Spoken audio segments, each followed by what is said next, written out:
The South Korean president broadcast the end of the world right after a freak zombie-spawning space rock slams into Japan. It instantly mutates normal people into mindless flesh-eaters, totally starving for fresh blood. The apocalypse drops.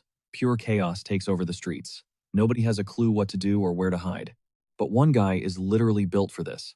He casually owns a private dimension safe house, and he has been waiting for this exact moment. Just itching to absolutely wreck some undead monsters. Enter our main guy, Seong-ho. A few months back, he and his squad were grinding Sura, the most ridiculously brutal virtual survival game ever dropped. The gameplay was insanely sweaty, so unforgiving that the massive player base straight up rage quit and uninstalled it for good. Seong-ho's squad pulled the dirtiest move on him. Yep, they ghosted him offline and never logged back in. Left completely alone, our boy kept solo grinding and streaming the game, bodying every nightmare-fueled boss out there, accidentally turning into the absolute top dog server-wide. Burned out from his boring reality, one day he ripped off his VR headset and nuked his entire streaming channel from the internet.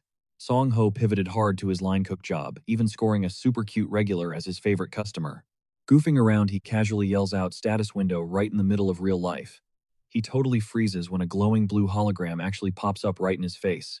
The floating UI flashes his exact player stats. A complete one-to-one match with his totally maxed out gaming profile. Except for one massive glitch. He unlocked a brand new skill called Private Portal. Testing it out, our guy literally spawns a glowing gateway. Right in the middle of the room. His brain short circuits trying to process how insanely dangerous this actually is. Because if the game mechanics crossed over, then that doomsday meteor is already on a crash course with Earth. Scouring the internet in a total panic, Seong-ho spots a breaking news article about an impending space rock. He is in heavy denial.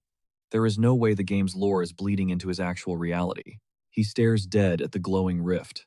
First, the meteor threat checked out. Now this magical doorway practically screams that reality is officially broken. He sweats bullets, second-guessing everything. Should he actually step through this sketchy void? Zero superpowers, zero weapons, zero game plan, and completely dead broke. Yet he still thinks about crossing over. Ultimately, he weighs his crazy options, snaps out of it, and grabs the closest kitchen tool he could get his hands on. He gently pokes the kitchen gadget straight through the wavy dimensional barrier, just testing the waters to see what is hiding. Just beyond his direct line of sight, pulling out a fresh clump of foreign dirt, it hits him. This new dimension is definitely not some pre-rendered video game map, which is a huge relief, but it also sparks a terrifying thought. What if this magical rift just drops him into some random desert on Earth? After quickly stuffing a go bag with absolute essentials, he finally gathers his guts and steps straight through the energy veil. Cut to the other side. He clears the portal and is instantly hit by pure raw nature, a massive, breathtaking wilderness totally untouched by human hands. The second shocker, the biting, freezing temperature. It is way colder than his cozy apartment back home. Checking his phone. 0 bars. He figures he is stranded deep in the middle of nowhere, completely off the grid where no rescue team could ever spot him. Basically, Seong-ho is totally screwed if he just camps out here. He whips out a thick Sharpie and tags a massive tree trunk with a giant number 0. A massive high IQ play, dropping a solid anchor point so he does not wander off and end up as bear food. He marches forward, and marches, and marches. But the heavy trekking quickly drains his stamina. The dense woods stretch out like an endless green maze. Nothing on the horizon except an ocean of creepy identical trees. Just as he was practically begging for a crumb of action, hoping things would pop off, a pair of eyes locks onto him through the brush. In a flash, the shadow pounces like an apex predator. It jump scares the absolute life out of our guy. Plot twist. It is just a majestic wild valley deer. Thank God it was not some mutated man-eating boss monster. But here's the crazy part. The floating interface instantly scans and tags the wild animal, hard confirming that he has officially stepped way outside the bounds of standard reality. The beast gives him one long silent stare before darting deep into the shadows. Not a single sound. I mean, it's not like our guy actually expected a wild buck to start chatting him up, but you catch my drift. Even our main character finds it sketchy that the beast just dipped out without a fuss. Thank goodness the horned creature wasn't looking for a fight.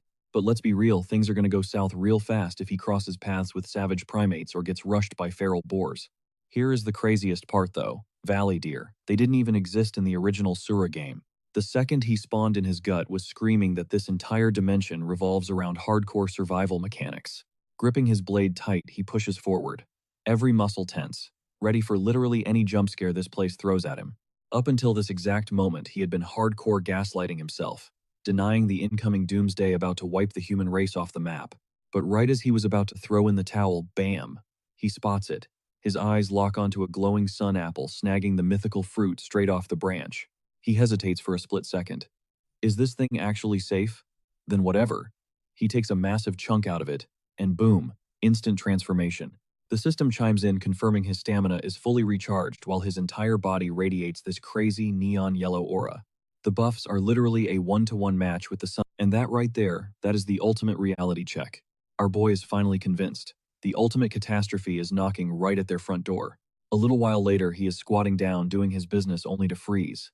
He just realized he's planted right next to fresh monster droppings, which means he needs to watch his back. Those ugly little creeps could be stalking him right now. Song-ho lets out a heavy sigh, desperately trying to hype himself up and shake off the anxiety. But the delusion is over. He knows the absolute end of days is coming. It's practically here, especially after feeling the raw energy of that portal firsthand. He steps back through the rift, crossing over into his own reality once again. Back on home turf, Song-ho goes into full overdrive mode, brainstorming a master plan. He needed to be locked in for the incoming global collapse. Step 1. Scrubbing through every single piece of his old gameplay footage. Ripping everything straight onto an external hard drive. Super convenient, honestly, since he used to stream the game all the time. He logged every single session, so downloading that massive data stash was a breeze. Though man, he never thought those files would actually save his life one day. Then the breaking news drops. An asteroid impact. The complete annihilation of Japan is set to kick off in 32 days. The ultimate countdown to the end times. He's got exactly that long to gear up. Because sadly, this game was absolutely notorious for having the most toxic punishing mechanics in gaming history. The absolute most unhinged game-breaking feature of them all. A nasty little curse known as the Iron Decay. This insane phenomenon practically rots away and vaporizes every single trace of metal across the entire planet. Skyscrapers crumbling down to ash. And without metal defenses, humanity is left wide open to massive hordes of the infected just hours after the collapse. Strip away all the modern tech and modern society is basically hurled right back into the Stone Age. Now the Iron Decay eventually fades out in the game, but here is the massive catch. The nightmare lasts for one entire grueling year. But honestly, that incoming metal rot doesn't faze our guy one bit. He is sitting on the ultimate cheat code. Free access to his own personal dimension, all thanks to his newly awakened trait. And yeah, Seong-ho has a rock-solid theory right now, that the metallic decay absolutely cannot cross over through that dimensional rift. Wrapping up his deep dive, he pulls together every single dollar he has saved up to splurge on god-tier survival gear. I mean, bro is literally about to drop into a real-life Call of Duty infected survival lobby. So, he goes all out, hoarding top-tier tactical equipment and endless rations. Scrolling through the late-night forums, Seong-ho is straight up disgusted by the handful of awakened players already abusing their new powers. Using their stats just to cause absolute chaos and live like absolute villains. The second the sun comes up, he hits the streets again, dropping cash on even more prep for the final showdown. And get this, on his way back home, our guy even cops a legit hunting bow just to be extra safe. But amidst all this hardcore prepping, reality hits him hard. Song-ho starts wondering if he's just totally losing his mind and overthinking it all. Like maybe he is just jumping the gun and acting super paranoid for nothing. Then again, whatever. Even if he is totally wrong, he can always just resell the gear and get his cash back. Morning errands officially complete, he rolls back to his shop and slams the closed sign on the door. Song-ho is deep in his own head, zoning out when suddenly a voice shatters the silence. Wait, is that Kim from Solo Leveling? She anxiously points out his locked-up shop. He plays it cool, brushing it off as just some quick remodeling, making her wonder if he secretly hit the jackpot and made bank. Song-ho quickly dips out of the chat, tossing out a weak excuse about having work to catch up on.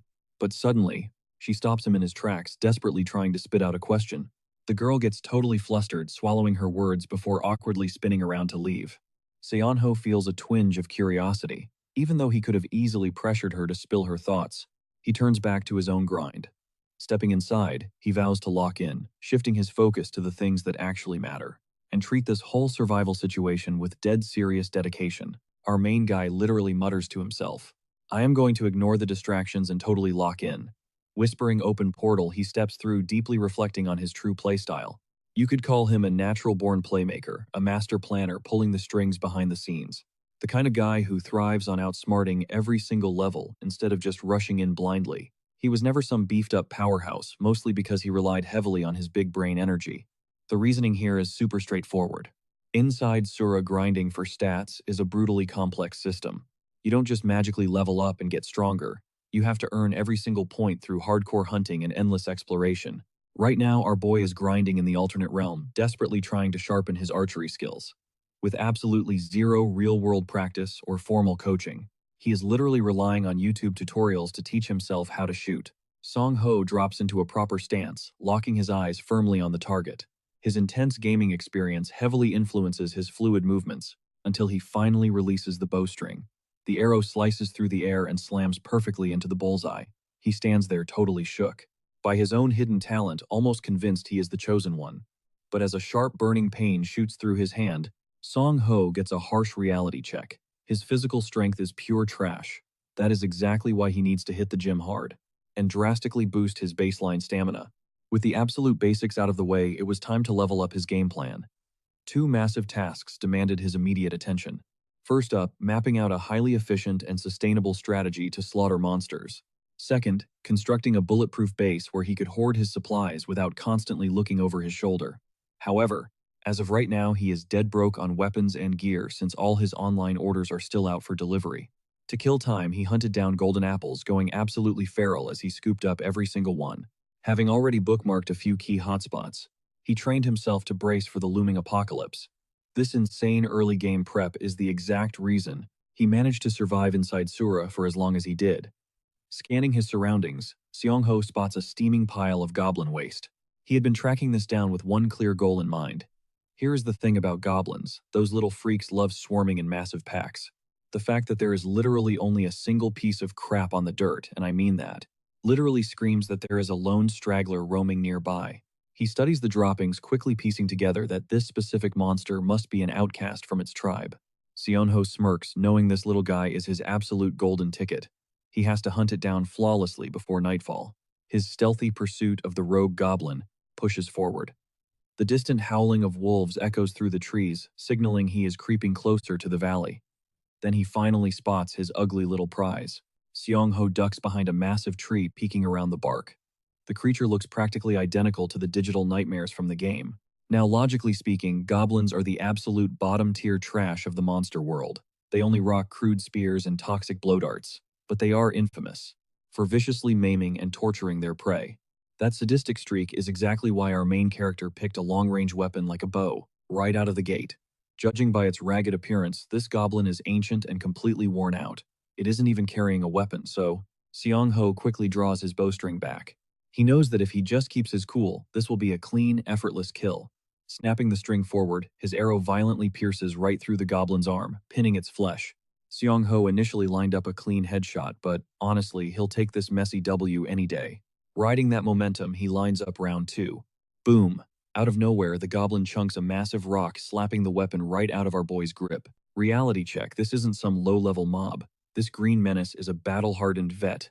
They lock eyes, gripping their melee gear. It's go time. Seong-ho lunges forward, slashing hard to slice open the goblin's ribs. But the veteran mob smoothly sidesteps, delivering a brutal stomp to our guy's kneecap that instantly drops him to the dirt. Running purely on adrenaline, Seong-ho tackles the beast, pinning it flat on its back.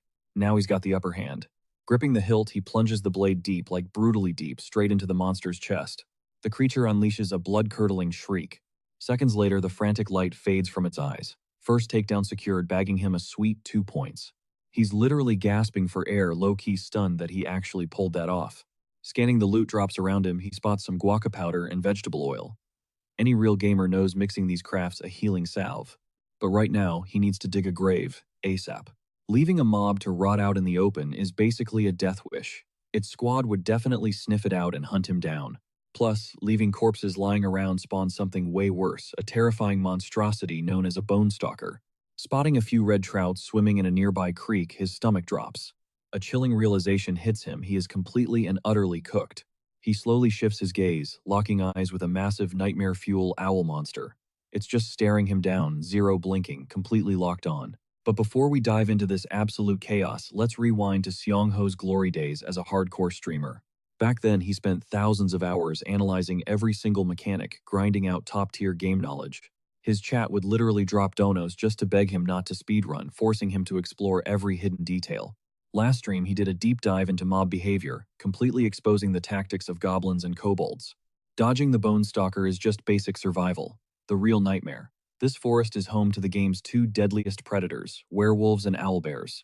Owlbears are hyper-territorial bosses. Ironically, their absolute dominance forces a weird kind of peace across the entire monster ecosystem. Flashing back to those late-night streams gives him a weird rush of nostalgia. He remembers this one loyal viewer, Bolson, a total bro who always hyped him up in the chat. The rest of his community was pretty chill, maybe a little unhinged, like this dude named Barking Dog who literally spammed the chat nonstop, just typing woof over and over. Seriously, the guy kept barking. But honestly, Seong-ho is low-key confused why these wholesome memories are flashing right now. Maybe because his brain is trying to cope with the literal sleep paralysis demon standing right in front of him. A massive beast that is 5 seconds away from sending him straight back to the lobby. He absolutely refuses to fold. Those gamer flashbacks aren't just nostalgia, they're his brain screaming at him to lock in.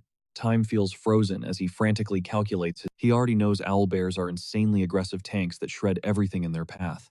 But the fact that this big guy is just standing there, that means its aggro is low, probably because it's not starving. The real problem giving him goosebumps right now. He just trespassed into the main food source, the red trout territory. Piecing all these mechanics together, a crazy strategy forms. There's only one single exploit to survive this nightmare. Digging his heels into the dirt, he hypes himself, even if he's currently stuck in the squishy, low-stat body of Kang Song-ho. Clenching his jaw, he dares the beast to make a move radiating pure main character energy. The monster twitches, launching itself forward, with a terrifying, earth-shaking lunge. Here's the meta. Owlbears are apex nocturnal hunters, but their ultimate kryptonite, blinding direct sunlight. Having memorized its attack loops back in the day, our guy just needs to execute a frame-perfect dodge to stay breathing. Reading the attack animation perfectly, he hits a flawless dodge roll right under the monster's massive swipe. While mid-air, his brain is rushing to craft an artificial flashbang to completely stun the beast. Bursting with insane speed, he literally parkours straight up the beast's giant arm, whipping out a flashlight and blasting its eyes at point-blank range. The flash is absolutely devastating. Even an apex predator like the owlbear is left completely blind and totally nerfed. We cut back to our boy literally dying in bed. His alarm is screaming, but his body feels completely wrecked from the absolute hell he went through last night. He knows he has to drag himself up even though his muscles are violently agonizing after that brutal survival run. Song-ho had totally blacked out the second he hit his mattress, the only thing flashing in his mind, sprinting for his actual life, right after blinding that massive monster. Because the universe clearly hates him, he had stumbled straight into a terrifying. Right after surviving a goblin ambush, yeah, he is 0% interested in doing that again. He slowly forces himself up just to grab some grub. Thud, he crashes hard onto the floor. His legs are completely fried from that hardcore death cardio. Thank God he still has those glowing golden apples he scored from the other dimension. Song-ho grabs one and takes a massive bite. Boom. His stamina bar instantly shoots right back to 100%. Feeling more alive than ever, he decides it is definitely time to go out and crush a proper meal. But the moment he steps out, he bumps right into that same girl again. She randomly picked a totally different restaurant to eat at, yet they somehow crossed paths. Our lone wolf was not looking to socialize, but she just plops right down at his table, craving some company while she eats. She leans in super hyped and immediately asks if he unlocked his status window. Her intense energy instantly tips Seong-ho off. That this was definitely the secret she was dying to spill last time but kept holding back. She shoves her phone in his face, flashing the news, swearing up and down that the awakening is completely real. Some newly awakened players are literally abusing their superpowers to flex and steal money from normal people. Song-ho is honestly a bit stunned. Why is she trusting him so easily with this kind of crazy info? Keeping a straight face, he drops a flat-out lie claiming absolutely nothing popped up for him. The truth is, keeping everyone completely clueless about his stats is basically his ultimate survival strategy. First off, his main trait is pure strategy with 0 combat buffs. This is a massive trump card he needs to exploit privately, not broadcast to the world. Right now, he cannot even guarantee his own life. If he accidentally leaks his build to the mysterious lady in red, things could instantly turn insanely dangerous. So keeping his mouth shut is just a massive big brain move. Still, he cannot help but wonder, why is Mi-kyung so obsessed with this whole awakening thing? Then comes the twist. She hesitates, looking guilty, and actually confesses to lying about something. Seong-ho senses she means no harm though, and calmly tells her she does not need to force out any secrets. He gives her a chill smile, saying they have plenty of time, and dips out of the restaurant shortly after their chat. Finally, his loot boxes arrived. All his survival gear dropped at his doorstep, meaning his supply anxiety is officially cured. He hauled most of the stash up to the rooftop, locking down only the ultra-critical gear right on the second floor. Getting into the zone, he cherry-picks a deadly arsenal specifically tailored for today's raid. Gas masks, heavy-duty hazard suits, and some serious tactical hardware. Our guy is on a mission to claim the perfect off-the-grid safe house. He urgently needs to establish a rock-solid base camp, which totally explains the heavy axe. Stepping through the portal, Seong-ho spots his very first clue for the ultimate hideaway. He had accidentally stumbled upon an old goblin cave while hunting down that ancient mob earlier. Pinpointing the exact coordinates in his memory, he marches straight there and locks eyes onto the entrance. It is a seriously top-tier hiding spot, flawless for his master plan. But first he needs to run a quick scan to see what kind of creeps are currently crashing there. Sweeping the perimeter, Seong-ho spots tiny kobold tracks stamped right in the dirt. This is honestly an absolute massive win, because these low-level runts are basically free experience points and zero threat. Seong-ho brought a foolproof strategy to wipe out any trash mobs, so he is not sweating it at all. The best part about kobolds, they are completely nocturnal.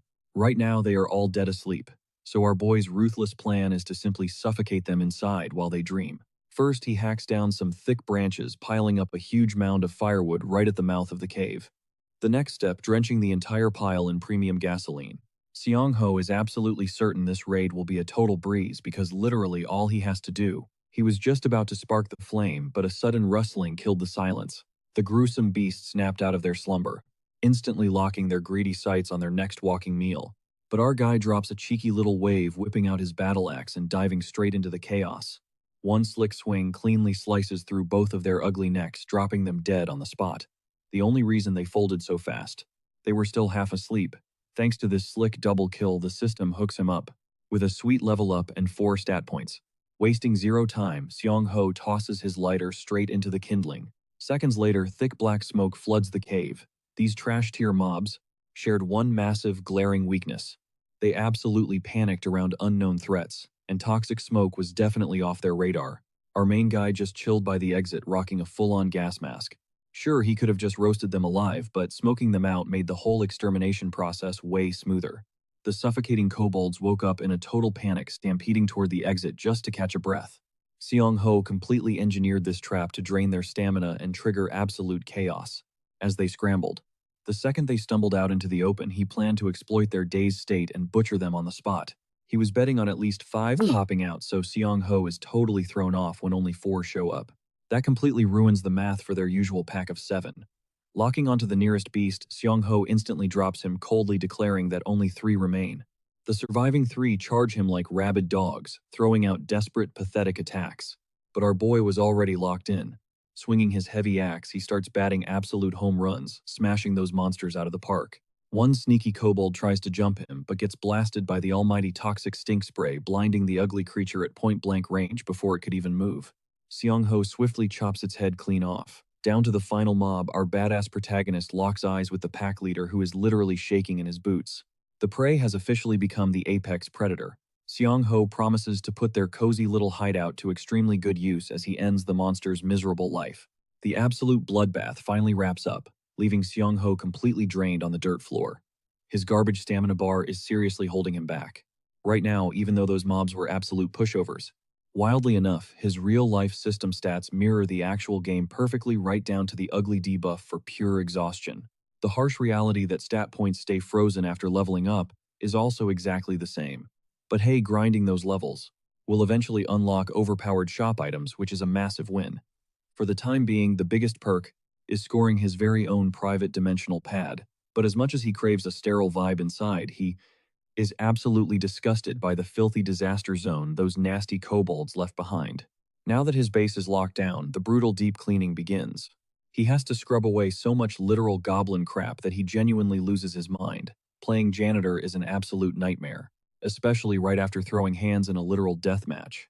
He angrily curses out those filthy gremlins for living in such toxic trash. Still, all his survival anxiety instantly evaporates thanks to this untouchable new fortress. Seong-ho just casually hops back to the real world whenever he needs to dump the garbage. It's a huge cheat code, but scrubbing the whole place down still eats up hours. What actually blows his mind is how seamlessly his gear works across alternate dimensions. He hooks up a water pipe on Earth and sprays it down in the dungeon, totally flexing on the universe with how insanely well it works. After sweating for hours, the cave is finally sparkling. Next up, scrubbing out the dried bloodstains and pouring down a solid layer of concrete, just to upgrade his whole loot storage system. He debates the massive headache of mixing mortar and laying floor panels, but the one saving grace of this sketchy dirt hole is that it's absolutely packed with glowing fireproof stones. They're basically just beginner-tier rocks in the game, but he's got an unlimited supply, which is pretty dope.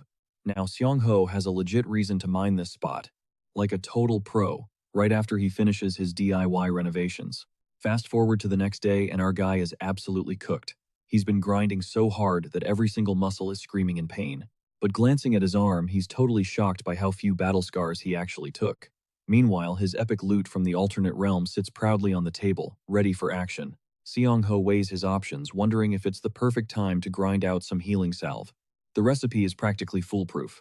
Just toss in equal parts maca powder and greens, give it a quick mix, and boom, done. A starter tier ointment for patching up basic damage. Thanks to our boy's mad culinary skills, whipping up these batches feels like a total breeze. Slathering the freshly made paste onto his injured arm instantly gives him that sweet feeling of leveling up. But a heavy shadow of doubt starts creeping into his mind.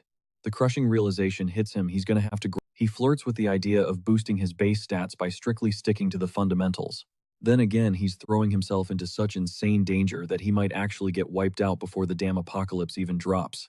Not wanting to gamble his life away, he brainstorms snagging a much more practical weapon, like a straight-up firearm. Suddenly, a massive light bulb goes off in his head. There is absolutely something hidden in his arsenal he can exploit. Tucked away beneath the game's main storyline lies the deep hidden lore. But will those obscure background events actually trigger in the real-world apocalypse? Piecing together the clues, Seong-ho sharply maps out his mental blueprint. He fiercely hopes those hidden events pop off because the loot drop would be absolutely insane. With a fresh strategy locked and loaded, he climbs up to the rooftop to grab the construction gear he ordered. Ripping open the portal, our dude starts chucking the heavy bags right through the rift, one heavy thud at a time. After clearing the stash, he scoops up his remaining supplies and marches down to the ground floor. Just as he's bracing to haul a massive stack of boxes, that same girl suddenly pops up out of nowhere. Seong-ho starts questioning if she's getting a little too overly comfortable in his personal space. Chad, I'm pretty sure she's totally crushing on our boy. And he doesn't hold back, calling out her overly chummy vibe straight to her face, leaving her totally flushed and flustered. He quickly brushes it off, swearing he's just swamped with some intense remodeling gigs, and she completely buys his cover story. What really catches her off guard, though, is how he completely skipped his regular 3-month haircut routine. Seong-ho suddenly realizes she's dead right, knowing damn well he needs a tight trim before diving into his next hardcore raid. So he drops his heavy lifting and heads straight over to her salon to get sorted. Sitting in the chair, he demands she shave the whole thing off, going for a full tactical military buzz cut. Totally stunned, she still gears up and grants his hardcore request. But what's really distracting her is how Seong-ho's shoulders have completely bulked up into an absolute unit. Let's be real, guys, our boy had a massive glow-up. He smoothly claims he's just been hitting the gym hard lately while Mi-kyung starts rambling on about the system's status window. Tying it back to the game's survival life, she drops the lore that the Awakened Ones are literally just the players who logged into the game at least once. The whole time, Seong-ho plays totally dumb, nodding along smoothly, while sneakily probing to find out where she's getting this top-tier intel. Out of nowhere, some heavily tattooed punk kicks open the salon door, bragging that he's there to collect the latest leaks. In a wild twist of irony, it turns out except their epic showdown was literally just a goofy singing competition. Our main guy is boiling with rage, realizing this absolute clown is actually Mi-kyung's super secret informant. The blonde punk starts running his mouth, complaining about how some selfish player nuked their own live streams to gatekeep all the critical survival stats. The tension in the room instantly spikes when the dude loudly brags that he's actively trying to dox that exact streamer's real-world location. Seong-ho pretends to be super intrigued by this mysterious legend. That's when Inhack, the tattooed loudmouth, drops the gamertag Kimba, which obviously is literally Seong-ho's own screen name. Things just got incredibly messy. Now our protagonist knows for a brutal fact that massive hunting parties are actively tracking him down in the real world. The inked-up jerk starts aggressively pressuring the poor girl to toughen up and officially join his squad. Seong-ho watches the whole clown show, thinking this entire setup is completely pathetic. The cold hard truth, he only wiped those videos off the internet because he was overwhelmingly disappointed by the community's trash reactions. He genuinely never even had a split second to scheme about hoarding the loot for his own selfish gain. But whatever this absolute slacker is just a massive tryhard desperately trying to flex as a know-it-all. The punk even has the audacity to trash-talk Seong-ho right there raging that he selfishly abandoned the server without dropping his streaming logs. Completely oblivious to the hilarious fact that his primary target is sitting right smack in front of him. Seong-ho mentally pauses, wondering if the rest of the toxic fanbase feels the exact same way. This nasty little encounter severely tests his resolve, making him second-guess if he should actually flip the script and leak his survival intel. With zero hesitation, he boldly shoots up from his chair. He steps right up to Inhak, totally roasting him for butchering his fade right in the middle of the cut. Inhak tries to play it tough, but Seong-ho shoots the little punk a total death glare. He tells him to bounce immediately unless he wants to get totally clowned again. Totally spooked, the creep scurries out of the shop, while the girl awkwardly waves him off. A massive wave of relief completely washes over Mikyung. Catching her completely stressed out vibe, our boy casually grabs her digits. He only does it because he knows that toxic clown might actually put her life in real danger. Back at the crib, our MC is looking insanely sharp, practically serving model vibes. He immediately zeroes in on his username and starts digging through the online forums for some solid intel. What he uncovers is honestly unhinged.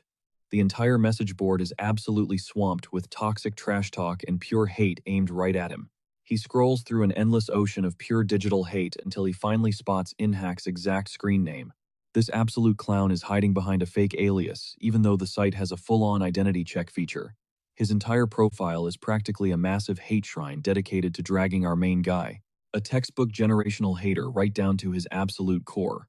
Seong-ho simply shuts down his rig. Honestly, it is the only valid response. He isn't triggered or anything, just totally let down by the sheer patheticness of it all. Suddenly, an eerie, weirdly peaceful clarity completely washes over his mind as he summons the dimensional rift. He spends the next 48 hours fully upgrading his secret base, grinding super hard on both mining and heavy construction. His trusty pickaxe totally does the heavy lifting, and he follows up by mixing wet cement, smoothing it out flawlessly day after day. Job done, he steps outside to let the concrete cure. Standing there in the dead of night, he locks eyes with the solitary moon hanging above. It hits him out of nowhere. He absolutely cannot just let this insane level of toxic cruelty slide. He has to clap back hard. He is no shining savior, and he definitely is not chasing some epic destiny. His only real endgame is pure unfiltered survival. Coming out on top is literally all that matters. But just as he locks in his mindset, he spins around and instantly freezes in pure terror. A literal walking skeleton is clanking its way straight toward him. Seong-ho is already raging on the inside, so he is basically thrilled to finally have a punching bag to totally unleash his fury on. Then, boom! A massive shockwave totally rips through the air, swallowing the entire area in a scorching inferno. By the time our boy blinks back to consciousness, his entire body is completely trashed and covered in brutal scrapes. His brain is completely foggy. What the heck just went down? But then the flashing memory of that bony creep totally hits him like a truck. The wildest part is figuring out how he even tanked a point-blank blast and lived to tell the tale. Well, the answer is pretty simple. The absolute second he locked eyes with that monster, Seong-ho sensed it was basically a walking time bomb, so he just sprinted for his life. But he could not outrun the blast radius. The deadly shockwave totally caught up to him anyway, slamming into his back with enough brutal force to knock him out cold. But dodging death came with a super heavy tax though. Seong-ho's right side is absolutely shredded, totally peppered with jagged shrapnel spikes. Running on literal fumes, he forces his status screen to pop up totally desperate for a lifeline. His core stats have heavily tanked thanks to his critical condition. But hey, massive silver lining right here. Wiping out that exploding freak actually scored him some sweet kill points. Suddenly, a blinding migraine-level pain totally rips through his skull, completely short-circuiting all his senses. Scraping together the very last drops of his stamina, he barks the command to rip the portal wide open once more. Top priority is obviously fixing his mangled body. And sadly, that means violently yanking out those nasty embedded bone fragments one by one. Pulling those jagged pieces out is pure, unadulterated torture. It literally burns like absolute hellfire. Slapping on some healing salve actually works like absolute magic, completely sealing up the massive bleeding.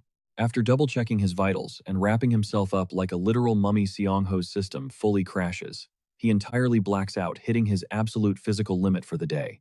By the time the sun peeks out the very next morning, our boy is somehow back on his feet. Though honestly, he feels like his HP is totally stuck at 1, ready to drop dead at any second. The first order of business is checking if his hardcore DIY surgery actually worked, so he instantly pulls up his player stats. The interface flashes green, signaling he is actually in the clear. Massive W. He stands up, his brain desperately trying to piece together how the heck that absolute bonehead managed to track him down right out of nowhere. I mean, let us be real here. This haunted forest is insanely massive, like mind-bogglingly huge. So it is totally par for the course for random creepy mobs to pop right out of the shadows, just completely jump-scaring you right out of nowhere. This massive reality check seriously pushes him to start grinding his perception stats, which would directly skyrocket his radar skills, totally stopping any future ambush right in its tracks. But obviously the only legit way to level up those specific traits in this twisted game is by burning through those super precious attribute points. Players grind for these buffs through hardcore hunting and exploration, or they just equip insanely overpowered gear. But here's the kicker. Sura is an absolute dumpster fire of a game, and its difficulty level is straight up punishing. Even looting basic stat-boosting items means going toe-to-toe with nightmarish mobs way above your pay grade. You literally have to survive demonic bloodbaths just to snag a single weapon. Slaughtering these creatures also unlocks sick abilities with top-tier bosses, dropping them only if you nail specific hidden conditions. Of course, not every random drop is going to fit your actual build. So now, Seong-ho is racking his brain desperately looking for a safe, low-risk cheat code to farm those stat enhancements. He mentally scrubs through his past playthroughs, diving deep into the rich lore and hidden backstories he explored back then. These specific prequel events triggered right before those massive asteroids nuked the Earth. Hitting up those exact locations now could totally let him hoard legendary loot right before the apocalypse officially drops. It is just a massive gamble right now, but our guy is running on pure hopium. Seong-ho knows damn well he grinds through the next few hours, scouring deep dive data, and pinpoints 3 massive hotspots tied directly to the early lore. The Russian freighter, the hobgoblin spawn, and the wild card. The orc rampage at Mount Geary, which the logs confirm kicks off first. That orc first spawned on day 26, meaning he needs to roll out on the 25th to secure the ambush early. With his next main quest locked in, our boy grabs his phone, only to see Mi-kyung blowing up his line dead in the middle of the night. Smash cut to the two of them chilling face to face at a local cafe. She instantly checks his vibe, side-eyeing him for rocking a long-sleeved shirt during a blazing summer heatwave. He is desperately trying to hide his battle scars quickly, realizing this girl is way more eagle-eyed than she lets on. She completely assumes he is still super triggered over that whole convenience store disaster. But Song-ho totally brushes it off. She breathes a sigh of relief, confessing just how absolutely terrified she was. Seong-ho jogs her memory about last winter, bringing up that absolute menace who hijacked an illegally modded crane just to terrorize defenseless people. Long story short, the dude is absolute human garbage. Mi-kyung is literally left speechless, having zero clue about this guy's heavily toxic track record. Our MC fiercely warns her to stay miles away. Cutting right to the chase, Song-ho straight up asks why she actually asked him out tonight. The girl leans in dangerously close, whispering a massive secret right into his ear. She is actually an awakened. Seong-ho is completely thrown off. Why on earth would she drop such top-tier classified intel to him? Playing it incredibly cool, he totally fakes being salty that he didn't score the same overpowered awakening. She feels super guilty for capping to him earlier, but he smoothly reassures her it is all good. Wrapping up their hangout, he finally stands up to dip. Honestly, Seong-ho is hyped. She trusted him enough to spill the tea, admitting her words genuinely lifted his mood. Right before dipping out, he casually drops a slick little hint about obsessing over the game's survival life, fully planning to completely min-max the mechanics. Walking back to his spot, Seong-ho cracks a real smile, genuinely relieved that non-toxic solid people still exist out there, just like her. He browses the tech shops and ends up dropping cash on a fleet of scout drones.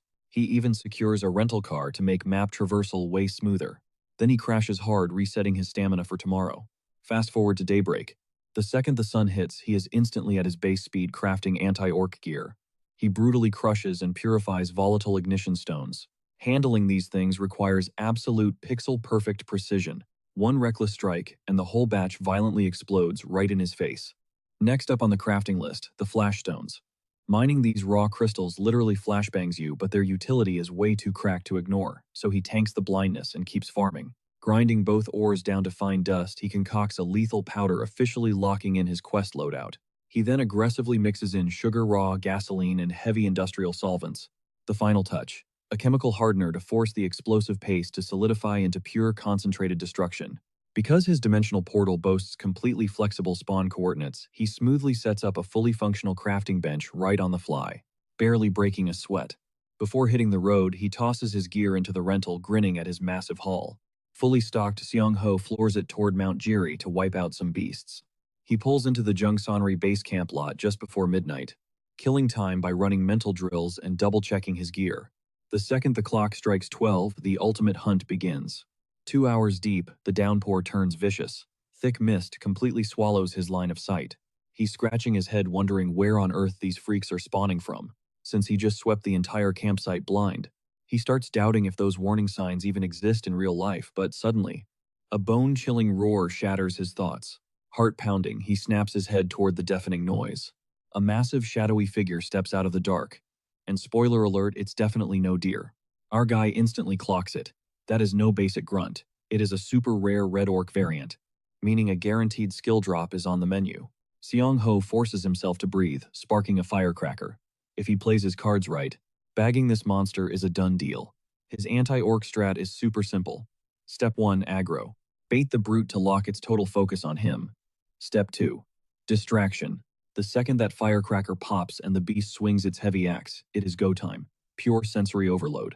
He locks onto the target, pops his portal wide open, and chucks a flashbang straight at it. The blinding flash buys him exactly 20 seconds before the monster snaps out of it. The clock is officially ticking. He dives in, slashing at the creature's vulnerable muscles while it is stunned, completely crippling its mobility. The beast shrieks in pure rage, bringing its heavy axe down to crush our boy. But Seong Ho drops fast, feeling the wind of the blade missing him by mere inches. A flawless dodge. He immediately drives his blade deep into the monster's foot. The brute screams in agony, instantly collapsing to its knees. Right as they lock eyes dead center, our guy shoves a rigged firecracker can straight down the beast's throat. Boom. Instant detonation. Seong Ho barely starts his victory lap when a massive fist suddenly slams into him, launching him straight through the pouring rain. He stumbles up, kicking himself for getting cocky. Through the mist, the colossal freak is actually stomping toward him, its chest literally on fire. It looks like absolute game over, and Seong Ho braces for the beast to completely finish him off. But right at that very second, the system dings. He just hit level 3, snagging 10 extra stat points, and unlocking the epic Will to Survive skill. He drags himself up, muttering that this is way above his pay grade, scanning the mud for the sweet loot drop when a sudden glow catches his wrist. It is a perception watch. He lets out a massive sigh of relief. Digging through the mud in this storm would have been a total nightmare. He steps up to the roasted monster brain working in overdrive, trying to figure out what to do with the massive corpse.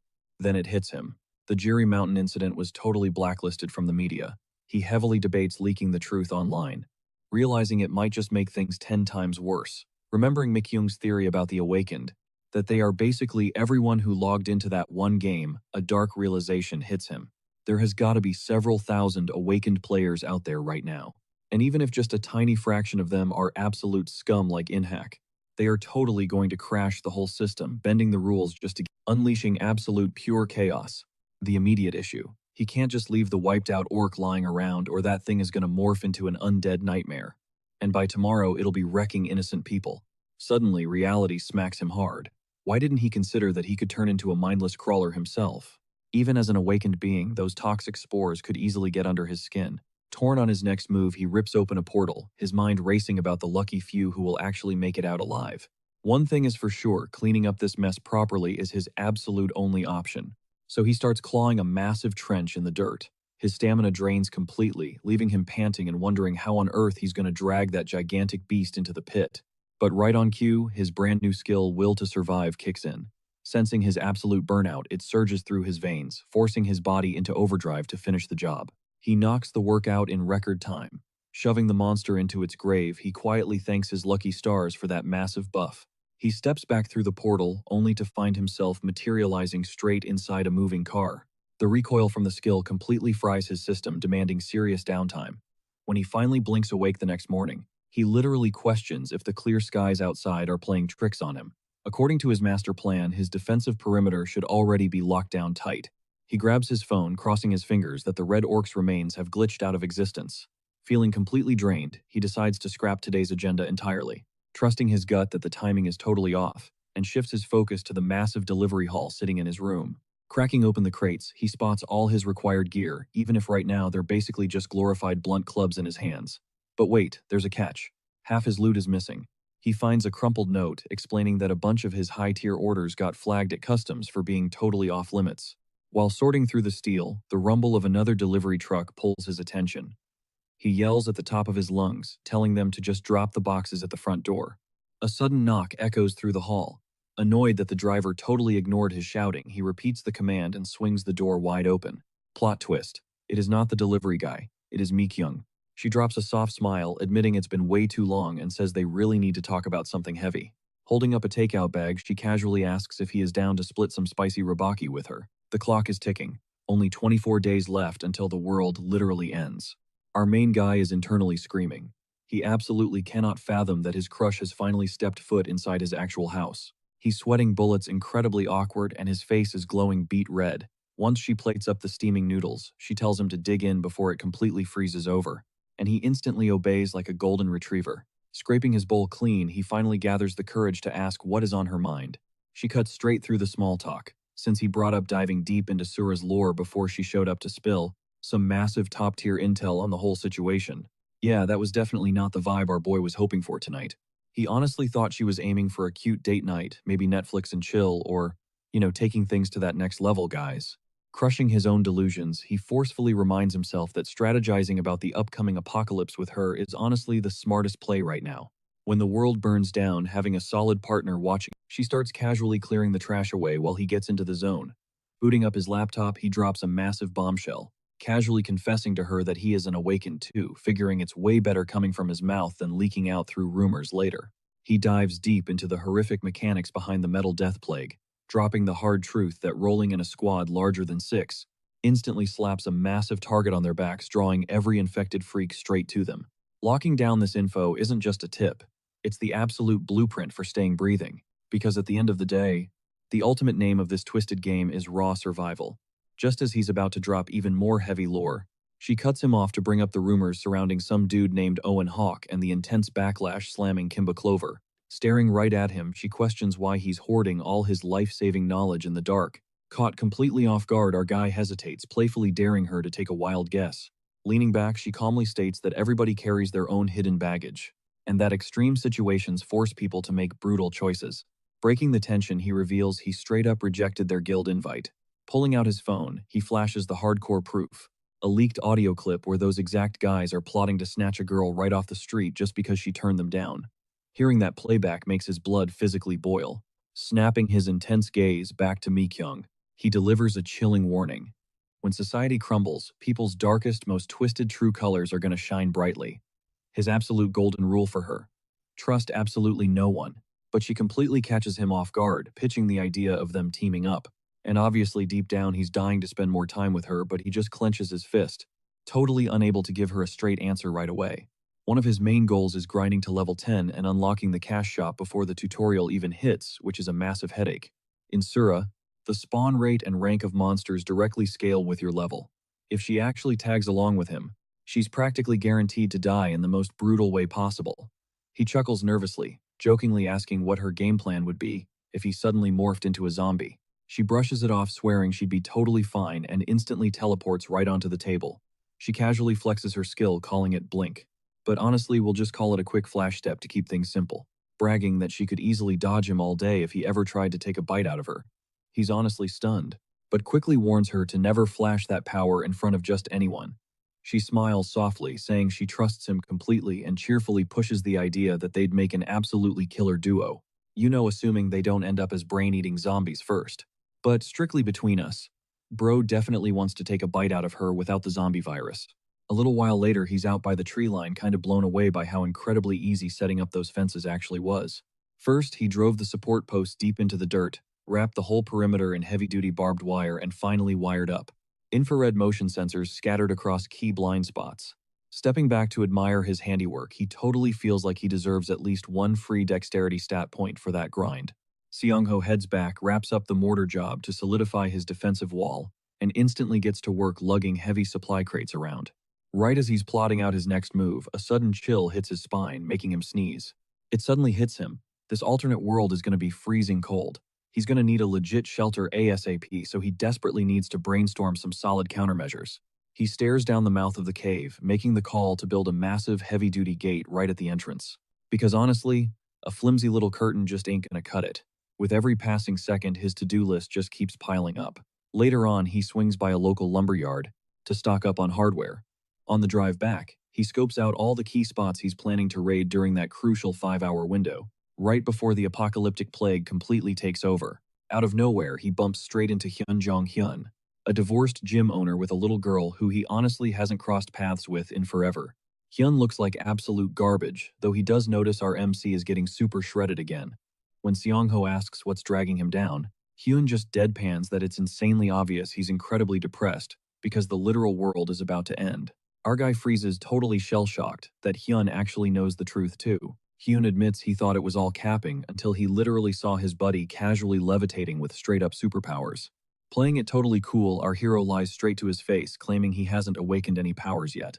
And the gym bro lets out a heavy, depressing sigh, admitting he hasn't awakened anything either. He casually drops that his superpowered friend is heading straight to a TV broadcasting station to cash in on his new ability. Hearing this, Seong-ho's stomach drops as he realizes the whole world is about to find out about the awakened. Hyun suddenly pivots the conversation to something super sketchy, the massive shootout in Yeouido.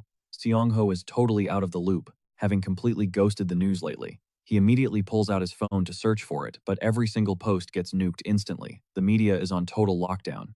Hyun explains the government is scrambling to cover it up, blaming a rogue military deserter while locking down the entire district. Only heavy-duty military personnel and riot police are even allowed to step foot in there. Suddenly, our MC bolts up, mumbles a quick excuse, and straight up dips. The second he's back home, he pieces it together. The shootout went down right. After that chaotic orc incident, alarm bells go off in his head. The government is definitely pulling strings. Booting up a leaked video on his PC, his jaw drops when he realizes way too many people knew the exact time the precursor glitch was going to hit. He immediately suspects a massive rat. Somebody must have been leaking intel straight to the feds from day one. Someone who's probably chilling in the background because they don't have combat stats, but is absolutely pulling every single string. From the deep shadows, Seong-ho furiously racks his brain trying to pinpoint exactly who this puppet master could be. He deep dives into the lore and narrows his hit list down to 3 hardcore veteran players. After sweating over the details, he finally crosses the game creator off his list, seeing as this entire nightmare is basically dragging the game straight into reality. The mastermind devs behind this twisted game, total villains. Think about it, if the feds were backing them, there's no way they would have let him butcher that orc. He sketches out the mugs of his top 3 suspects. A chilling thought crosses his mind. Could one of them be survivor number 1? And if this wild theory actually checks out, he wouldn't need to hand-deliver this intel to the suits in charge. Leaning deep into his chair, our guy stares at the ceiling, wondering if survivor number 1 is actually that dude he crossed paths with. He seriously misses his veteran squad and decides to put his faith in them for now. Besides, leaking the truth wouldn't even put a dent in the approaching apocalypse. So he's staying off the radar. Fast forward 48 hours, the reinforced door clicks into place and his survival pantry is fully stocked. Base Camp 1 is officially locked and loaded. He rigs up a couple of supply racks and fires up the drill to bust through the wall only to hit a snag. The cramped space is absolutely suffocating. He's been grinding away at the basement's waterproofing little by little, and it's finally sealed tight against the damp earth. Dusting off his hands, he tables the renovation until his injuries heal up. Time to launch Phase 2, mapping out the wasteland with his drone. Slipping on the VR headset, he sends the chopper soaring into the sky, pinning his bunker dead center on the radar. He pushes the joystick forward, letting the camera sweep the horizon. The lens captures freezing, blinding snowfields to the northwest and a sprawling dark ocean crashing to the south. The waters are totally clear of freaks but swarming with massive fish, so he mentally pins the spot to set up some killer traps later. Panning the camera over the jagged valley to study the local food chain, his screen suddenly freezes. He's hovering right over the grave where he dumped that massive owlbear. But the massive carcass completely vanished. He keeps his cool, scanning the dirt. The soil is absolutely shredded with footprints, heavy, jagged orc tracks making the whole scene scream setup. He quickly runs the numbers, crunching the distance from the valley straight to his front door. Barely 1.5 kilometers. Meaning his so-called safe house is sitting right in the belly of the beast. Way too close for comfort. Knowing those nasty goblins are lurking around, he violently yanks the joystick back, recalling the drone. Losing his eye in the sky right now would be game over. Still, the recon mission was a massive W. He's locked down a solid map and decoded exactly what kind of beasts are stalking the woods. Next up on the agenda, getting boots on the ground to scout these danger zones in person, kicking off with that murky, foul-smelling swamp nearby. He needs to know if farming is actually viable out here, but suddenly the infrared alarm starts screaming. He bursts outside, heart pounding already, knowing the goblins are creeping up thanks to those fresh tracks in the mud. Our guy had literally just been plotting his next move, making this ambush the absolute perfect opportunity to strike. He smirks, wondering if his newly buffed perception stats are the reason he's suddenly a human radar. Every snapping twig, every rustling leaf, it all echoes in his ears with razor-sharp clarity. Slipping through the shadows, he finally spots a nasty pack of goblins without making a peep. He's got them dead to rights from the ultimate ambush angle. Gripping his spear tight and knocking a vicious arrow, he unleashes hell straight into a goblin's ugly mug. The creature drops like a sack of bricks. The rest of the horde screeches, rushing him in a blind rage, but he brutally carves right through them, slashing them down like it's nothing but a casual warm-up. 4 bodies hit the dirt, and he immediately pivots to hunt down the last 4. They snarl and box him in, but he smoothly yanks a hidden trick out of his pocket. Bam! Whatever he threw drops the filthy monsters directly to their knees, totally paralyzed. Without wasting a single breath, our protagonist whips out his hunting knife and cleanly slices their heads off. He ruthlessly capitalized on the monster's drained stamina to clutch the win. Honestly, even he's hyped that the crazy strat actually paid off. The doomsday clock is ticking loud, now 21 days until the world ends. As he aggressively shoves his shovel into the damp dirt, a wave of intense exhaustion hits him. But out of nowhere, his unique trait sparks to life, flooding his veins with insane energy and bringing him right back to 100%. A smirk creeps onto his face as he realizes his hidden skill is actually pretty goated after all. Sweating but satisfied, he finishes dumping the headless goblin corpses into their muddy grave and eagerly marches over to crack open his fresh loot. First item on the menu, guaca fruit, an absolute lifesaver that acts like a massive stamina potion. Digging deeper into the stash, he scores a ridiculous amount of vegetable oil. His eyes narrow. If they have this much oil, there's gotta be a heavy-duty farming crop hidden somewhere close by. Tearing open the goblin boss's massive bag, he physically recoils. Sitting right there in the dark is a completely live toad. Its slick skin is glowing a nasty, toxic shade of neon blue. It instantly makes our guy stop and think.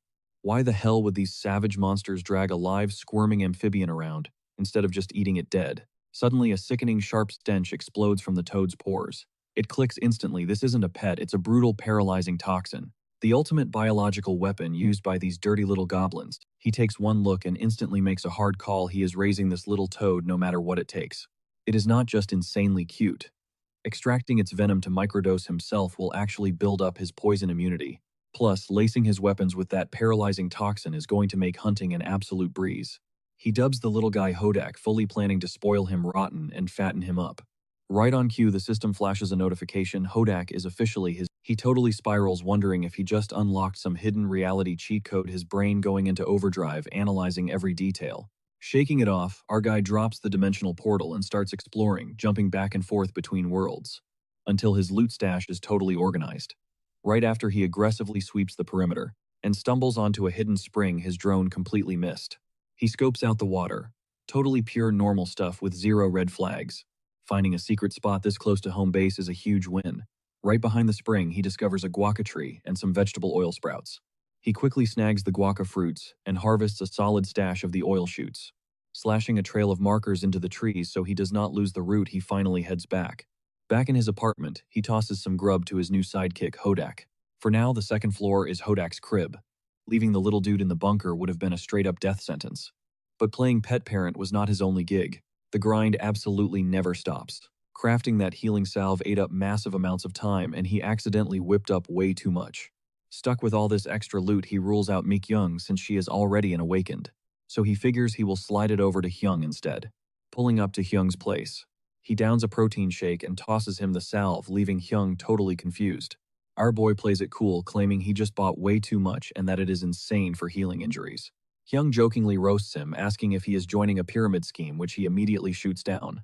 Still, Hyung gives him major props for the ointment and the massive intel dump about Sura. In return, our MC hits him with a solid "thank you for the heads up on that crazy shooting incident." Seong-ho then notices the gym is basically a ghost town. Hyung explains the crew bounced to strategize. Right after that streamer leaked everything he knew. Now they are dead set on setting up a fortress right there. Our hero immediately throws a red flag, hoarding that many survivors is just asking to get wiped out. But Hyung straight up refuses to ditch his crew. The guy's loyalty is just blinding him. Hyung then asks about Seong-ho's next move, but he totally dodges the question. Suddenly, a blood-curdling scream shatters the silence. A voice our MC knows all too well. He snaps his head toward the ground floor and spots Mi-kyung collapsed on the concrete. They sprint over, completely freaking out. Shaking, she gasps out that she was ambushed, but the attacker moved way too fast to see. Hyung instantly dashes out aggressively, sweeping the perimeter for whoever did this, totally ignoring our guy screaming at him to stay put. Holding his ground with Mikyung, she tells him everything just violently cut to black, leaving her completely paralyzed. Hearing that exact detail, a freezing chill shoots down our hero's spine. He realizes exactly what kind of monster is hunting them. He desperately orders her to spam her blink ability. The second her vision drops because they are finally making their move, promising to hook her up. With a hardcore self-defense kit as soon as possible, he begs her to stay on absolute high alert. The countdown is ticking. Only 20 days left until the world literally ends. There is an old legendary meme on the internet. If you put 5 people in a room, one of them is guaranteed to be total dead weight. Toxic trolls are everywhere, but they are an absolute plague in Sura. In Sura, they roll out patches to deal with interference, and the devs actually respond when you hit that report button. But dealing with trolls in Sura isn't that simple. These griefers straight up infiltrate squads pretending to be your average players. Then the moment your guard drops, they bait the entire crew right into a monster den, getting the whole squad totally wiped out. They butter up the clueless newbies with fake kindness, only to backstab them later and loot their entire inventory. These scumbags have pulled every dirty trick in the book just to spark massive clan wars. Thanks to them, this totally obscure game crashed and burned in barely 12 months. The player base literally tanked to just 4 active users, mostly because Seongho's squad completely cleared out the remaining trash. Catching himself rambling, our guy shakes his head and starts piecing together all the intel he's dug up so far. Turns out the awakened communities officially merged right after that massive incident in Yeouido. They aren't just dropping leaks either. These guys are actively cooking up. Suddenly he stops dead in his tracks. His jaw drops. People are out here literally selling his gameplay footage for profit. Scrolling deeper down the rabbit hole, our MC discovers a twisted truth. His old teammate Dawo Jasim was a griefer all along. He's absolutely speechless staring at Dawo Jasim's clickbait thumbnail, which shamelessly flexes about being hard-carried by Kimba. Seongho squints at the screen, wondering if this troll is just using heavily edited clips to bait more victims. Surprisingly enough, he actually slow claps for the guy, tipping his hat to. Stretching his arms, he locks in. If he's going to survive these psychos, he seriously needs to level up his combat game. For the next 13 days straight, our hero completely no-lifed his training, grinding out knowledge every single free second. He binged hardcore YouTube survival channels, absorbing brutal, real-world combat techniques and weapon mastery. Meanwhile, he obsessively analyzed footage of savage monster raids. He scouted their hidden lairs, memorizing a whole arsenal of hardcore. The only catch, none of these tactics accounted for the nightmarish cable disease. So, after wrapping up his 13-day training arc, Seongho is finally ready to pick his ultimate main weapon. He desperately needs something reliable for when that horrific outbreak hits. Something perfectly balanced for crushing both toxic players and growth. Digging through his gear stash, he pulls out an Indian war club and a classic wooden slingshot. He spots some clay ammo and a handcrafted stone axe, but honestly, they are all totally mid for what he actually needs. Kicking things off, our MC tests out the slingshot, fully aware of its insane utility in wild situations. The clay ammo, though, super underwhelming. It barely packs enough of a punch to even stagger an enemy. Ditching that, he grips the Indian war club. He thinks back to the absolute chaos when the cable disease became the new normal. The strategy is brutal but simple. The absolute fastest way to drop a zombie is to completely smash the spores living inside their skull. And nothing gets that messy job done better than a heavy, blunt weapon. He gets a flashback to hitting level 10, remembering how his very first purchase was a heavy-duty blunt item. It was this sick ebony wood club, which meant grinding out his proficiency stats was absolutely crucial. But now he's second-guessing himself. Could this war club actually hold its own in a PvP fight? He's super skeptical. Going toe-to-toe against a psychic awakened with just a stick sounds like a total death wish. He knows the dark rules of this survival game. Taking out another player instantly rewards you with 50 points. If you registered under the assassin system, you were forced into brutal sudden death duels with anyone nearby. It was supposed to act as a hard counter against toxic spawn campers and serial grief. Still, there's always going to be an army of sweats ready to wipe out other players just to farm those sweet points. A ton of them won't even care about the massive system penalties, they just want the loot. Smash. He completely obliterates the practice dummy with a savage swing of his club, deciding it's best to just avoid those psycho players altogether, at least until he stacks enough high-tier gear and broken skills. Basically, it's time to go on a massive farming spree. Drenched in sweat from the intense grind, our hero wipes his forehead, mentally planning to completely tear down his camp. But suddenly his breath hitches. A chilling wolf howl echoes way too close for comfort. His blood runs cold as he wonders if someone or something is bleeding out right outside his safe house. Seong-ho discovers an absolute unit of a wolf. This beast is so massive he could literally saddle up and ride it. The system flashes with a quick ping identifying the hulking creature as a gray wolf. Stepping closer, the chilling reality hits him. The massive animal isn't breathing. He pauses, wondering if it was just a lone wanderer, or if it dragged its broken body to his bunker after a brutal turf war. Desperate for clues, our guy kneels down and carefully inspects the savage gashes tearing through its thick fur. Out of nowhere, bam, something slams right into his back. He whips around to find a tiny wolf pup. The heartbreaking truth clicks in Seong-ho's mind. This fallen giant was actually the little guy's mom. The fierce little pup aggressively blocks his path, shielding his lifeless mother with everything he has got. Song-ho freezes completely torn, knowing there is zero chance he will use physical force to rip this grieving. Gripping a heavy shovel, our hero makes a tough call, deciding to give the fallen matriarch a proper swift burial. As he drives the steel blade deep into the dirt, a dark thought crosses his mind. If this beast carried monster blood, it would eventually reanimate into a literal skeletal nightmare. And even if it didn't, the scent of decay would basically act as a dinner bell for surrounding freaks. Soon enough, the makeshift grave is ready while the exhausted little pup has passed out curled tightly against his mother's cold fur. Watching this hits our guy right in the feels. It flashes him straight back to his own childhood days, instantly reminding him of Buster, the loyal little pup he raised growing up. Gently scooping up the tiny survivor, he softly whispers to the pup, explaining that his mom is just going to rest right here. He promises the little guy he can visit her absolutely whenever he wants, casually dropping his master plan to hack a custom doggy door straight into the... Seong-ho tosses the scrawny pup a chunk of raw meat, swearing on his life to keep its belly full until it grows into an absolute beast. In return, he demands just one thing, the pup's razor-sharp, otherworldly sense of smell. When asked if they have a deal, the tiny furball lets out a soft, happy yip, sealing their pact. Our guy gently roughs up the pup's ears and crowns him with a fierce new name, Dingo. A glowing system prompt flashes before his eyes, confirming a 100% successful bond with the gray wolf. Dingo is officially locked in as his loyal familiar, and just like that, the doomsday clock ticks down, only 19 days left until the world burns. Seong-ho dives straight into hardcore training mode. He barks out commands, drilling the pup on new moves. The moment our boy demands a paw, Dingo smacks his tiny foot right into his master's palm without missing a beat. The little wolf sprints, drops into a sit, rolls over, and freezes like a statue, absolutely nailing every single command our hero throws his way. For the grand finale, Seong-ho hurls a massive bone high into the air, and Dingo launches himself off the dirt to snatch it mid-flight. Our main character smirks, totally blown away by the pup's insane learning speed. Likely because this beast literally spawned from a whole different dimension. He marvels at that overpowered tracking nose, silently thanking his lucky stars for catching such an epic break. And an absolute blessing. He presses a soft kiss to his furry buddy's forehead and opens his mouth to speak. But the wholesome vibe gets shattered as his phone starts buzzing. Swiping to answer, Seong-ho spots an urgent text from Hyun telling him to Google some crazy levitation footage ASAP. Our hero taps the screen and pulls up a viral article flashing the headline, "The First Superhuman." Some guy is publicly swearing that a massive wave of zombies and monsters is about to wipe out humanity. This insane post has completely hijacked the #1 spot on every single trending list across. The comment section is a total dumpster fire of skeptics calling cap, claiming the network staged the whole thing just for clout and views. He spots countless clueless normies completely oblivious to the upcoming eras, but the awakened users are straight up panicking in the replies.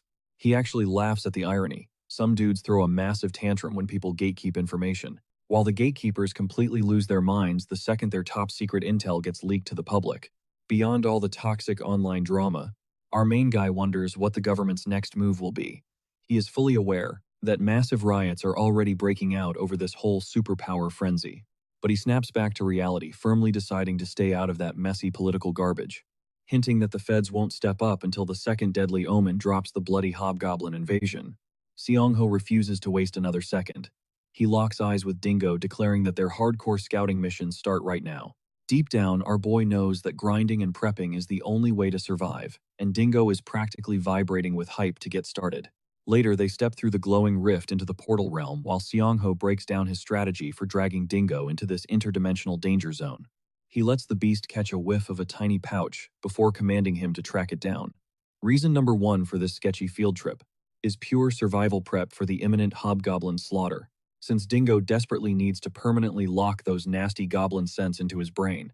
Right on cue, Dingo barks sharply, digging out the hidden meat buried deep inside the thick brush.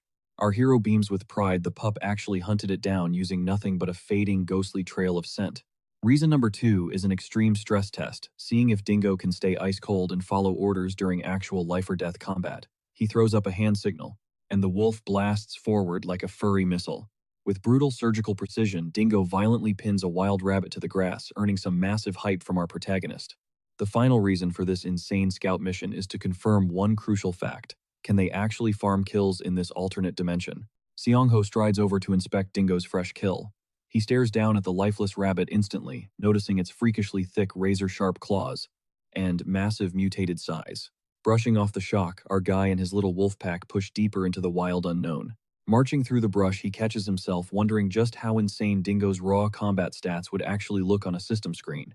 He locks his sights on the looming valley ahead, determined to grind and test those limits firsthand. Out of nowhere, a glowing blue system notification pops up, announcing that Dingo's HP has leveled up by 1 solid point.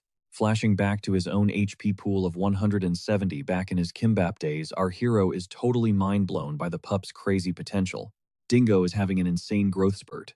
Out of nowhere, the pup starts hacking, and our guy sprints over, shoving a water bottle his way. He scolds his furry sidekick about wandering off alone into the wild. As Dingo gulps down the water, our MC locks eyes on a massive, vibrant green pepper, chilling nearby, wondering if his pup just snacked on the wrong thing. A system pop-up instantly flashes. It's a rare bull pepper. Seong-ho is absolutely thrilled.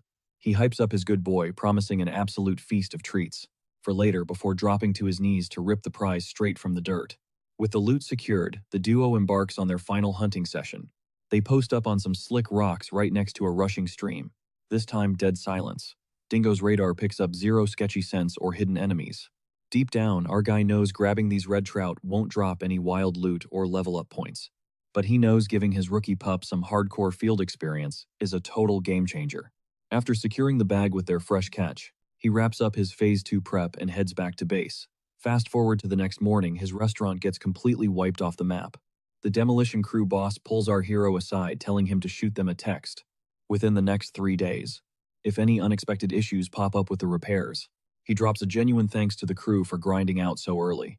Taking a deep, heavy breath, it definitely stings seeing his old spot turn to rubble, but he knows it's a necessary sacrifice. Stepping into the ruins, Seong-ho already calculates that once Doomsday hits, the survivors who don't instantly turn into flesh-eaters are totally gonna raid every storefront in sight. He fully admits he'd be out there doing the exact same thing, so 0 complaints here. Just as he starts sweeping the wreckage, a shadow drops behind him. It's Hyun staring down the hollowed-out room. Hyun casually drops that he's totally stripped his own setup down to the bare essentials too. When our MC bluntly asks what the heck, Hyun just flicks him straight in the forehead. He's low-key pissed that our hero ghosted everyone yesterday without dropping a single word. Now, Hyun claims, he dragged himself all the way out here just to make sure Song-ho hadn't actually kicked the bucket. Meanwhile, Dingo is staring daggers at Hyun with icy protective eyes. Hyun throws out a side-eye, wondering aloud if Song-ho always rocked a canine sidekick, but our guy hits him with the harsh truth: his old dog is long gone. He introduces the pup as his brand new partner in crime, and Hyun immediately admits the little wolf is totally adorable. But Seong-ho cuts to the chase, demanding to know why he's actually trespassing here. Hyun tries the whole just checking in excuse again, but our MC isn't buying it for a second. Cornered, Hyun finally spills the real tea behind his pop-up visit. Sure, he was stressing over him, but he drops a massive bombshell. He tracked down the exact scumbags who dared to jump Mi Kyung. And just like that, the countdown hits 17 days until the world literally burns. Chilling with Hyun, Song-ho absorbs the heavy info: the whole messed up squad, run by Kim Cheol-jin, that notorious dude who never takes off his fedora, is actively hunting Mi Kyung down. And it gets worse. Hyun points out that the toxic crane driver our MC already despises is totally running with that exact same gang. Hyun aims a finger straight at the massive peaks looming ahead, asking if that dead zone near the base is where the whole city redevelopment project crashed and burned, casually dropping that the enemy's main hideout is parked right up there. Our protagonist totally shook, demands to know exactly how Hyun managed to dig up all this top-tier intel, and Hyun just smirks, claiming the puzzle pieces literally put themselves together. He reveals that Hanjin Song, the overpowered guy who can literally float mid-air, recently popped up on a primetime variety show, and Hyun straight up confronted him about the drama. Hanjin didn't hold back, spilling that he actually linked up with Cheoljin's toxic crew before, but their whole vibe was insanely vile. So he hard passed on, joining their twisted cult, citing some majorly clashing red flags. Especially after the messed up stuff they pulled on Mikyung. Every single girl started bailing on the squad. When pressed about ditching, they just brushed it off, claiming rival awakened factions slid them better offers. Hyung turns to Seong-ho for his take, and our boy fires back that unlike Mikyung, those other girls totally got played into joining. Dropping a massive bombshell, Hyung reveals their once stacked roster has completely tanked down to just 4 members, counting himself. That harsh reality check leaves our guy absolutely floored, flashing back to just days ago when they were 20 deep. Hyung skips the messy details, but the brutal truth is staring them down. They are surviving with only 2 awakened left. Seong-ho's brain totally short-circuits trying to process the betrayal, grinding his teeth as he remembers bending over backward for the exact same hypocrites who just ghosted them. Still, Hyung keeps his cool, looking our MC dead in the eye and saying, "It is what it is." Those rats were only out for themselves anyway. Shifting gears, Hyung admits he's stressing over little Ji-eun, agonizing over whether he should hit up his ex-wife. Our protagonist keeps his poker face locked in. Knowing their vibes are totally different, he needs to test if his own dark logic checks out. He finally drops the heavy question burning a hole in his mind. If the apocalypse actually hits and people start coming for your throat, what's your move? Before he even finishes his sentence, Hyung cuts him off cold, swearing he wouldn't hesitate to end them on the spot. Hyung admits his whole brand is usually about keeping the peace, but in a completely lawless wasteland, zero room for playing nice. He firmly believes that in times like that, you straight up have to wipe out the trash. Tilting his head, Hyung suddenly asks why Seong-ho would drop such a heavy hypothetical, pointing out it totally doesn't fit his usual vibe. Our guy dodges the question entirely, but right at that second, a desperate scream for help shatters the silence. The chaotic noise is actually blasting from our hero's phone. Frowning, Hyung wonders if a lost kid is crying out. But Seong-ho frantically checks his map, tossing Dingo over to Hyung to watch for a sec.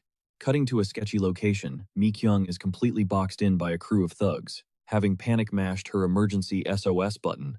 That crane-wielding heavy Oh-in hack smirks and taunts Mi-kyung about why she's being so extra, demanding she get down from there. Refusing to back down, Mi-kyung teeters right on the edge of the rooftop, screaming that she already gave them a hard pass, but they just kept stalking her like creeps. She frantically demands to know what their endgame is. Oh-in hack tells her to chill and rethink her choices, but Kim Cheol and Ma Jong shove past him, ready to handle this the brutal way. They hit her with the grim reality. They're deep inside an abandoned redevelopment zone, meaning absolutely nobody is coming to save her.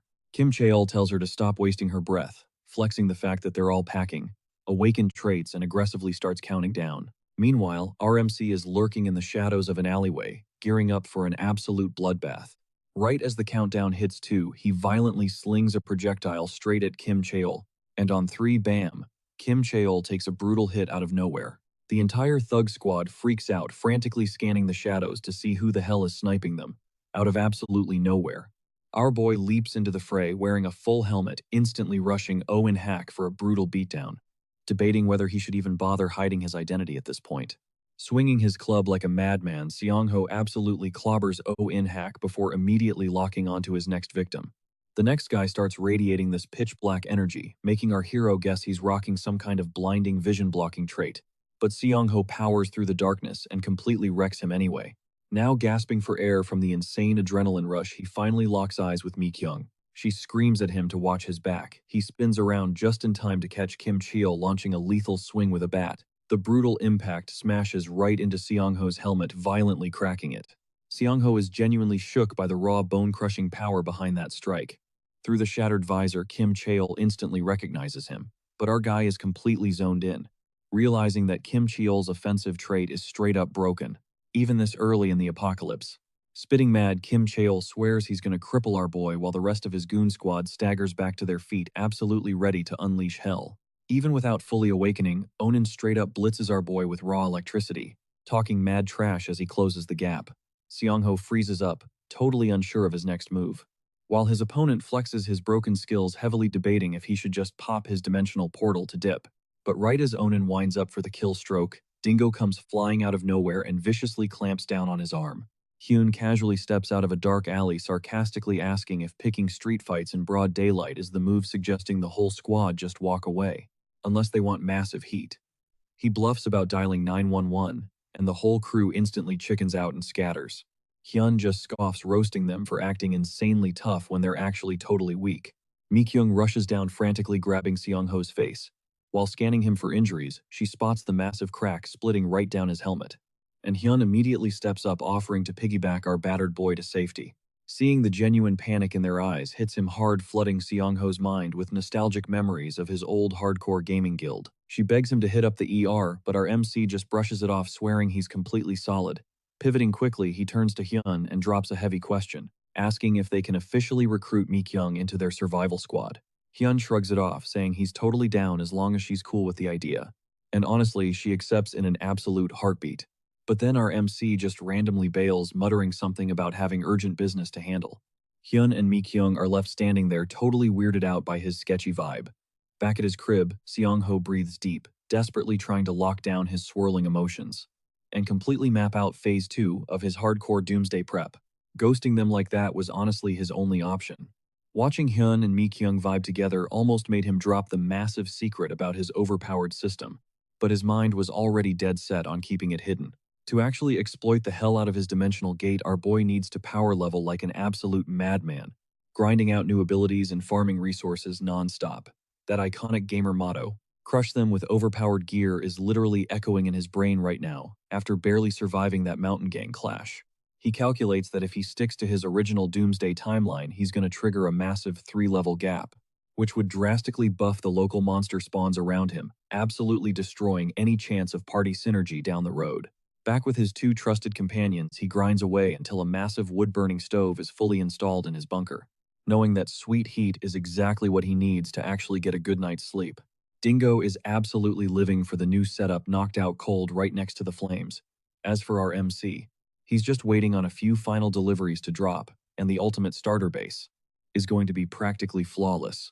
Completely locked in, he pulls a hardcore all-nighter, and just like that, the countdown hits 16 days. Until the entire world literally ends. Cut to a news anchor dropping massive updates about that giant asteroid everyone's been tracking. The official broadcast claims the HSA just confirmed that the Uneasy space rock has officially crossed the halfway mark of our solar system. They are tracking its flight path like hawks, swearing that the massive meteor got completely ripped in half by the raw gravitational pull of Jupiter. Honestly, shout out to Jupiter for always playing the ultimate cosmic bouncer.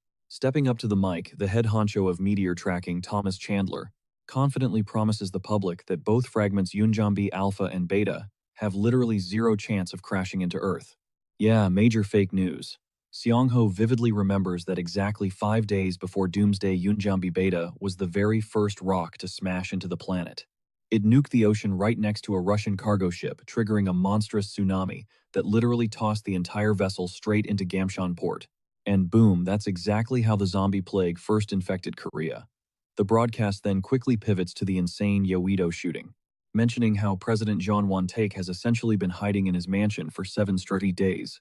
This wildly sus move forced the heads of the rival political parties to drop a joint statement, aggressively demanding a full-blown public hearing. The internet is absolutely spiraling right now, linking this political drama straight to the wild rumors about awakened humans and the incoming apocalypse. Catching this news update, our boy just chuckles darkly, fully accepting that the endgame is officially here.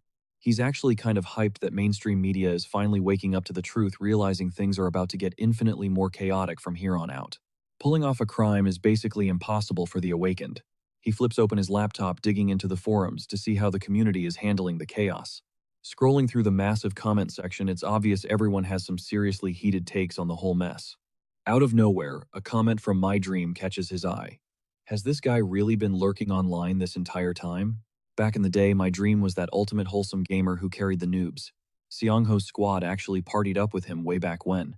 This dude's ultimate flex, building a literal underground bunker. Honestly, if our boy didn't have his own dimensional portal, he'd probably be begging to join that squad. He officially decides to hold off on signing any alliances unless his OG veteran buddies back My Dream's play. Still, he bookmarks the thread. You never know when slamming the laptop shut, our guy is seriously hyped to break ground on his second hideout tomorrow. Standing right outside his safe house, Seong-ho realizes running on zero sleep for 2 nights straight. His brain feels totally fried, but admiring that fully constructed exterior gives him a massive second wind. Now comes the real challenge, figuring out how to tap into the juice from his newly rigged solar panels. Long story short, he's got to mess with a bunch of complex wiring to safely route the voltage to his gear. Holding his breath, he plugs in his phone, Boom, the charging icon pops up. He throws his hands in the air, hyped out of his mind. He just established the ultimate foundation to survive this nightmare world. For the first time in forever, a massive dopamine rush hits him. Like, holy crap, this is actually insane. The vibes are absolutely immaculate right now. Just yesterday, digging deeper into the earth, he literally struck gold. Well, technically Amaris, an insanely rare mineral way harder and sharper than obsidian. It's basically useless right now, but hey, keeping it in the stash is way better than tossing it out. He benches the LED light installation for later. Right now, before his body totally crashes, he desperately needs to organize his food stash down in the basement. Then out of nowhere, Dingo starts barking frantically. The vicious snarling snaps his attention away. Sprinting outside, Seongho freezes. Dingo is squared up against a pack of mutated wolves, creatures he instantly recognizes from the game Asura. Why the hell are these beasts prowling down here? They exclusively spawn in high-altitude biomes. But seeing the absolute murder in Dingo's eyes, the horrible truth clicks. These are the exact same monsters that slaughtered Dingo's mom. Oh man, my heart breaks for our boy right now. He desperately tries to command Dingo to back down. Deep down, he knows it's a suicide mission to fight a whole pack head-on right now. If he even twitches toward his stash for a better weapon, he exposes his back. One pounce, and it's game over. He locks in on a high-stakes strategy: break the alpha. If he can force the leader to retreat, the rest of the pack will absolutely scatter. Studying their unnervingly cautious movements, he realizes they operate like a hive mind. Nobody breathes unless the alpha makes a move. His brain races, anticipating a coordinated strike. He suddenly remembers a massive weakness from the game, their insanely hypersensitive sense of smell. And thank God Seongho is packing some seriously heavy-duty pepper spray right in his pocket. If he lands a direct hit on the alpha's snout, he can definitely force this nightmare out of his territory. Cold sweat drips down his jawline. If he pulls the can too slowly, his throat is getting ripped out before he even hits the nozzle. He desperately needs a distraction. Just one split-second opening to blast that spray right in its face. A wild high IQ play flashes through his mind. It's insanely risky, but zero hesitation. To protect the sanctuary, he bled for our guy instantly shifts into combat mode. He whips a throwing knife straight at its head. The beast easily dodges. Muscles bunching, the massive alpha launches itself right at Seongho's chest. But the second it closes the gap, Seongho summons his dimensional portal. Using the distraction, he blasts the monster point blank with the chemical spray. The alpha thrashes violently, completely blinded. Seizing the opening, our protagonist drives his blade brutally right through the beast's eye. The alpha howls in agony, and just like that, Seongho collapses onto the dirt, heart hammering against his ribs. He literally just cheated death. Dingo immediately trots over, nudging his face to check on him. Seongho gently rubs the pup's head, profoundly grateful they both made it out alive. Looking into those loyal eyes, he makes a hardcore vow: one day they will hunt down the rest of that pack and get brutal revenge for his mother. And guys, the clock is ticking. We are literally down to just 15 days before the apocalypse completely wipes out the world.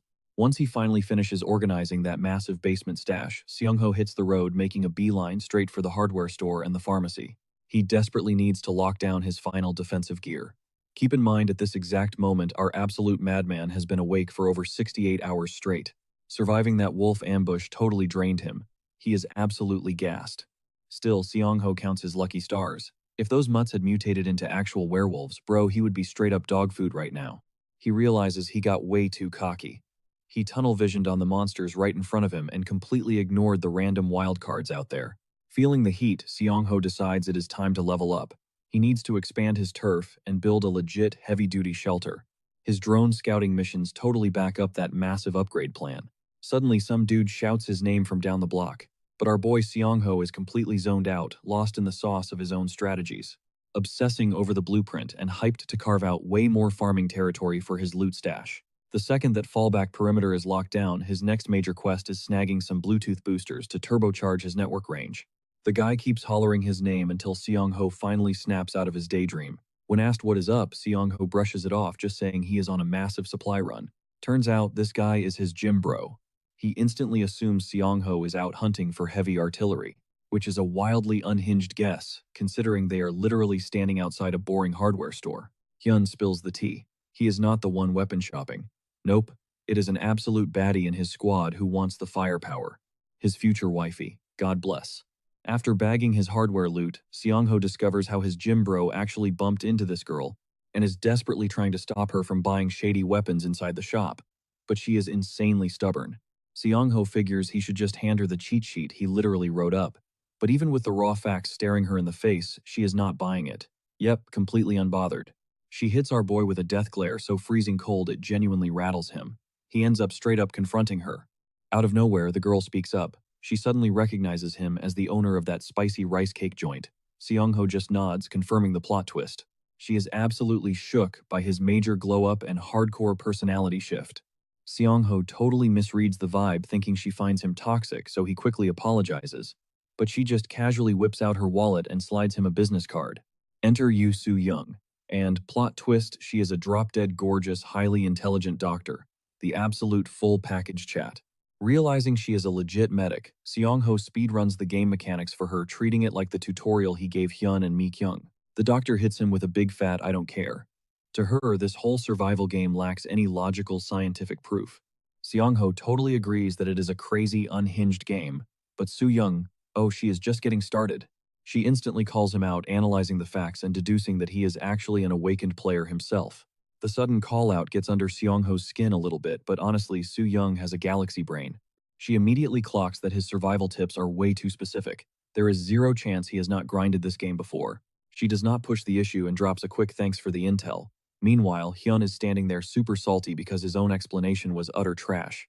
The doctor savagely roasts him flat out, saying his advice does not even come close to Seong-ho's god-tier knowledge.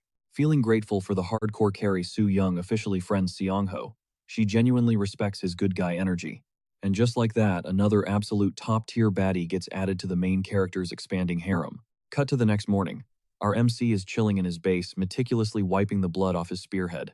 The new gear looks incredibly sick, and his trigger finger is itching to test its damage in a real chaotic battle. With his combat loadout locked in, he calls over our favorite best boy Dingo. He looks the pup in the eyes and vows to avenge his mom. Okay, maybe it is not pure revenge magic, but straight up, letting any hostile creep sniff out their secret base would be a massive game over.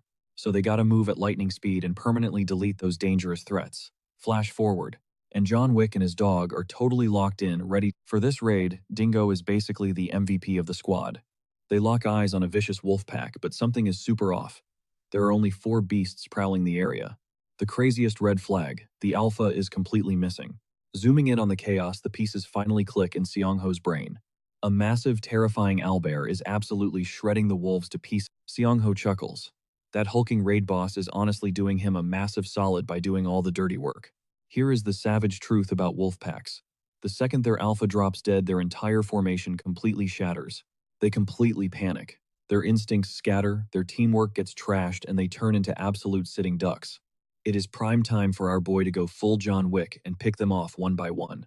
A massive wolf lunges straight for his throat, but Seong-ho does not even flinch. He casually tosses out his net trap, snagging the beast instantly. The big bad wolf suddenly turns into a whimpering little puppy begging for mercy. But Seong-ho, he is totally unfazed by those pathetic cries. He drives his spear right through it, executing it on the spot. Bam! One wolf down, 3 points secured, but the scent of blood instantly draws in the remaining 3 predators. He takes off sprinting while the trio goes absolutely rabid, hunting him down with pure bloodlust. 2 flank him from the sides, and the third launches itself through the air for a brutal aerial strike. But honestly, no sweat. Good old bug spray to the rescue. Seong-ho blasts one out of the sky, but the other 2 relentlessly rush him from both sides. He pivots hard to the right, burying his spear deep into the gut of the closest beast. The final wolf tries to pull a sneaky blindside attack, but Dingo swoops in like an absolute clutch god to save our main character. He blindly covers his back, body slamming the predator with a totally brutal tackle. Another wolf bites the dust, racking up 3 more points for his score. Seong-ho practically oozes menace coldly, stating he just needs to keep stabbing them until they stop breathing. Our guy is not locked in here with them. They are locked in here with him. He is the danger. After slaughtering the pack, our hero finally hits level 5 and unlocks insane new buffs for his unique trait. Hyped to see the upgrade, he pulls up the stats for his dimensional door. The wildest new feature, his portal is completely invisible to everyone else now. That is a massive game-changing advantage. Plus, it comes with a sick projection effect that literally lets him eavesdrop on anywhere he projects the door. Ready to test drive this bad boy, Seong-ho immediately summons the portal. And just like that, he can peek right into his own apartment without actually having to cross over. The transparency mode is flawless too, meaning absolutely nobody is going to figure out his hidden power. Honestly, Seong-ho used to stress about blindly stepping into a random dungeon without knowing what psycho monsters were waiting inside. But with this new projection radar, that massive risk is completely wiped off the board. Unlocking something this overpowered at just level 5 practically guarantees some insanely broken rewards at the top tiers. He never would have guessed that grinding these early, supposedly boring levels would actually hand out god-tier loot, but he cannot celebrate just yet. He has chores to do, starting with burying the bloody corpses of his victims. The entire wolf pack, erased. Revenge tastes incredibly sweet. Fast forward 2 days after the massacre, our guy has been grinding relentlessly to set up his life. He popped over to the other world and launched his drone for a major scouting mission, scanning a massive 1 kilometer radius. Thanks to that, he spotted a bunch of wild animals, but totally harmless ones. Seriously, the coast is totally clear. Zero signs of annoying goblins, no creepy kobolds, nothing. Not a single terrifying monster in sight. Next on his hit list, digging up some solid intel on that massive goblin nest sitting exactly 30 kilometers away. A nest that heavily populated is practically guaranteed to be swarming with elite hobgoblins too, which means wiping them out is going to be an absolute nightmare of a boss battle. But whatever, now that his immediate survival is locked down, he feels ready to aggressively expand his territory. Our boy straight up goes full Chainsaw Man, teaming up with his own adorable little Pochita. If you know, you know. He violently shreds through the timber, clearing out the brush, flattening the rough terrain, and transforming his rugged hideout into an incredibly cozy, high-tier survival base. Little Dingo totally came in clutch here, helping dig out a massive circle to act as their ultimate defensive perimeter. Seong-ho is playing it insanely safe. He actually installs 2 entire layers of thick wire fences, wrapped in razor-sharp barbed wire right alongside a massive defensive trench. Now he just has to dig 2 meters deeper to create a lethal combo with that barricade. And the wildest part, he is casually binge-watching TV while doing heavy labor, all thanks to his handy projected portal. Breaking news flashing on screen. The government is launching a massive official manhunt to track down the Awakeners out here in the real world. Unbothered Seong-ho goes on a massive shopping spree at local hardware stores, raiding tons of home improvement spots to stockpile heavy-duty toolkits. And if that was not extra enough, he takes a huge gamble by renting a heavy motorcycle and a literal mini excavator that he can master driving after some quick practice laps. Meanwhile, that weird little blue toad is still hard carrying as the ultimate support item. Seong-ho casually microdoses himself with its deadly poison every single day to build up his immunity, and eventually, he finally harvests a massive stash of it, as if he's gearing up to fuse it with his weapon of choice. Back in his room, his jaw literally drops. Survivor 1, a dude with a staggering 4,500 hours logged in-game, just crashed the mission. This makes Seong-ho second-guess that massive shootout in Yeouido, plus the government's super shady grip on the media, and even the president's weirdly suspicious behavior, locking himself away in total isolation. On the surface, these 3 things just look like random coincidences. But our boy knows there's a way darker conspiracy brewing. His gut instinct hasn't changed this survivor. One guy is definitely pulling strings with the president and his top-tier security team. But that only tracks because he figured this dude already had the inside scoop on the lore. Since Survivor 1 is basically a hardcore item hoarder, he absolutely would have shaken down the president. For an absolute fortress of a shelter in exchange for spilling top-secret intel, he didn't just pick anybody to team up with either. He specifically targeted the president to lock down maximum power and absolute authority. The whole vibe is incredibly messy. Seong-ho starts wondering if this is all just one massive bluff. But then there's my dream totally throwing a wrench into the theory. Overthinking this is literally giving him a pounding migraine. Still, our main guy finally cracks the code. If Survivor 1 and my dream are actually teaming up, he's gonna have to completely flip his own playbook. Smash cut to our favorite Four Eyes whipping up a brand new UVR ID and rating. He's sweating, wondering if he'll actually get a ping back. Because holding off on his master plan totally depends on it. My dream replies instantly. Honestly, probably because half these hardcore gamers are allergic to touching grass or having a real social life. Even Seong-ho suspects this dude is unemployed and living in his mom's basement, but he desperately needs to verify if he's the real deal through a VR chat. The lobby loads up, and my dream spawns in. The 2 players square off. My dream is already ticking, super annoyed by the other guy hiding behind an anonymous handle, even though he actually agreed to log on. Turns out our boy is rocking this ridiculous weird-looking duck mask. Duckface drops a quick apology but totally brushes it off. My dream instantly clocks this as a massive flex, assuming he's dealing with a hardcore veteran who desperately wants to keep his identity on the down low. But Duckface just leaves him guessing in the dark. My dream throws down the gauntlet with 3 brutal trivia questions. past them, and maybe he'll actually respect the duck. First up, what's the max jump height of a werewolf? Our boy fires back without missing a beat, 3 meters. He even nails the owlbear's weakness, which is totally basic level 1 stuff light. Exactly like we all saw back in the prologue. And for the final boss question, the zombie evolution stages. Duckface casually drops the facts instead of spreading infections like typical walkers. These specific zombies actually gotta gorge on raw nutrients to stay active. Once they stack enough calories, boom, they mutate into ghouls. Out of nowhere, my dream sneaks in a fourth question, totally breaking his own 3-strike rule. Our Duckface flat out refuses to leak the exact number of precursor events in the lore. Hearing this, the gamer actually chuckles, finally admitting that Duckface is definitely an OG veteran. Now our MC is getting ticked off. He straight up demands my dream ping Survivor 1 and drag him into the voice channel. But that's a hard no for right now. My dream doesn't even bother dropping an excuse. To which our protagonist Duckface instantly calls Cap, telling him that's an absolute lie. Dodging the whole thing, the guy just tips his hat, dropping a heavy hint that something massive is about to go down. Seonho starts legit wondering if this dude is completely unhinged. It feels like he's just stalling, dropping cryptic NPC dialogue to waste time. But suddenly, an icy chill violently runs down his spine. As the horrifying reality of what's actually happening finally clicks, my dream logs off the chat and reality hits our boy like a truck. This creep has been hardcore doxing him, tracking his every single move. Right on cue, a dude storms into the internet cafe, flanking 2 massive bodyguards, barking orders to lock the place down. The desk clerk tries to enforce the hourly rates, but the guy viciously snatches her arm, spitting that they aren't here to game, they are on a manhunt. What totally baffles Seongho is that my dream was supposed to be keeping things low-key, but instead he is going full aggro. By the way, this psycho's ability is basically straight up mind control, letting him completely brainwash the poor clerk. Anyway, our MC is caught in a massive chokehold. He has to dip immediately, because if he gets snagged, he is getting brainwashed too. So he sprints to the restroom and triggers his dimensional portal skill. Meanwhile, the hunter is prowling the aisles, invading everyone's minds, trying to sniff out Seongho's real identity. They have completely swept the zone except for one blind spot, the bathrooms. The guy is dead set that our boy is cowering. Inside, kicking open every single stall, he wonders if his target is running a stealth assassin build. My dream is feeling insanely cocky, having wrecked stealth monsters before he chucks a whole bucket of water across the floor to catch any invisible footprints. He even violently swipes the air, hoping to bump right into Seongho. Here is the crazy part, our boy definitely popped his gate, but he brilliantly plastered it flat against the tiles. The stalker is literally standing, face to face with the void, completely blind to it.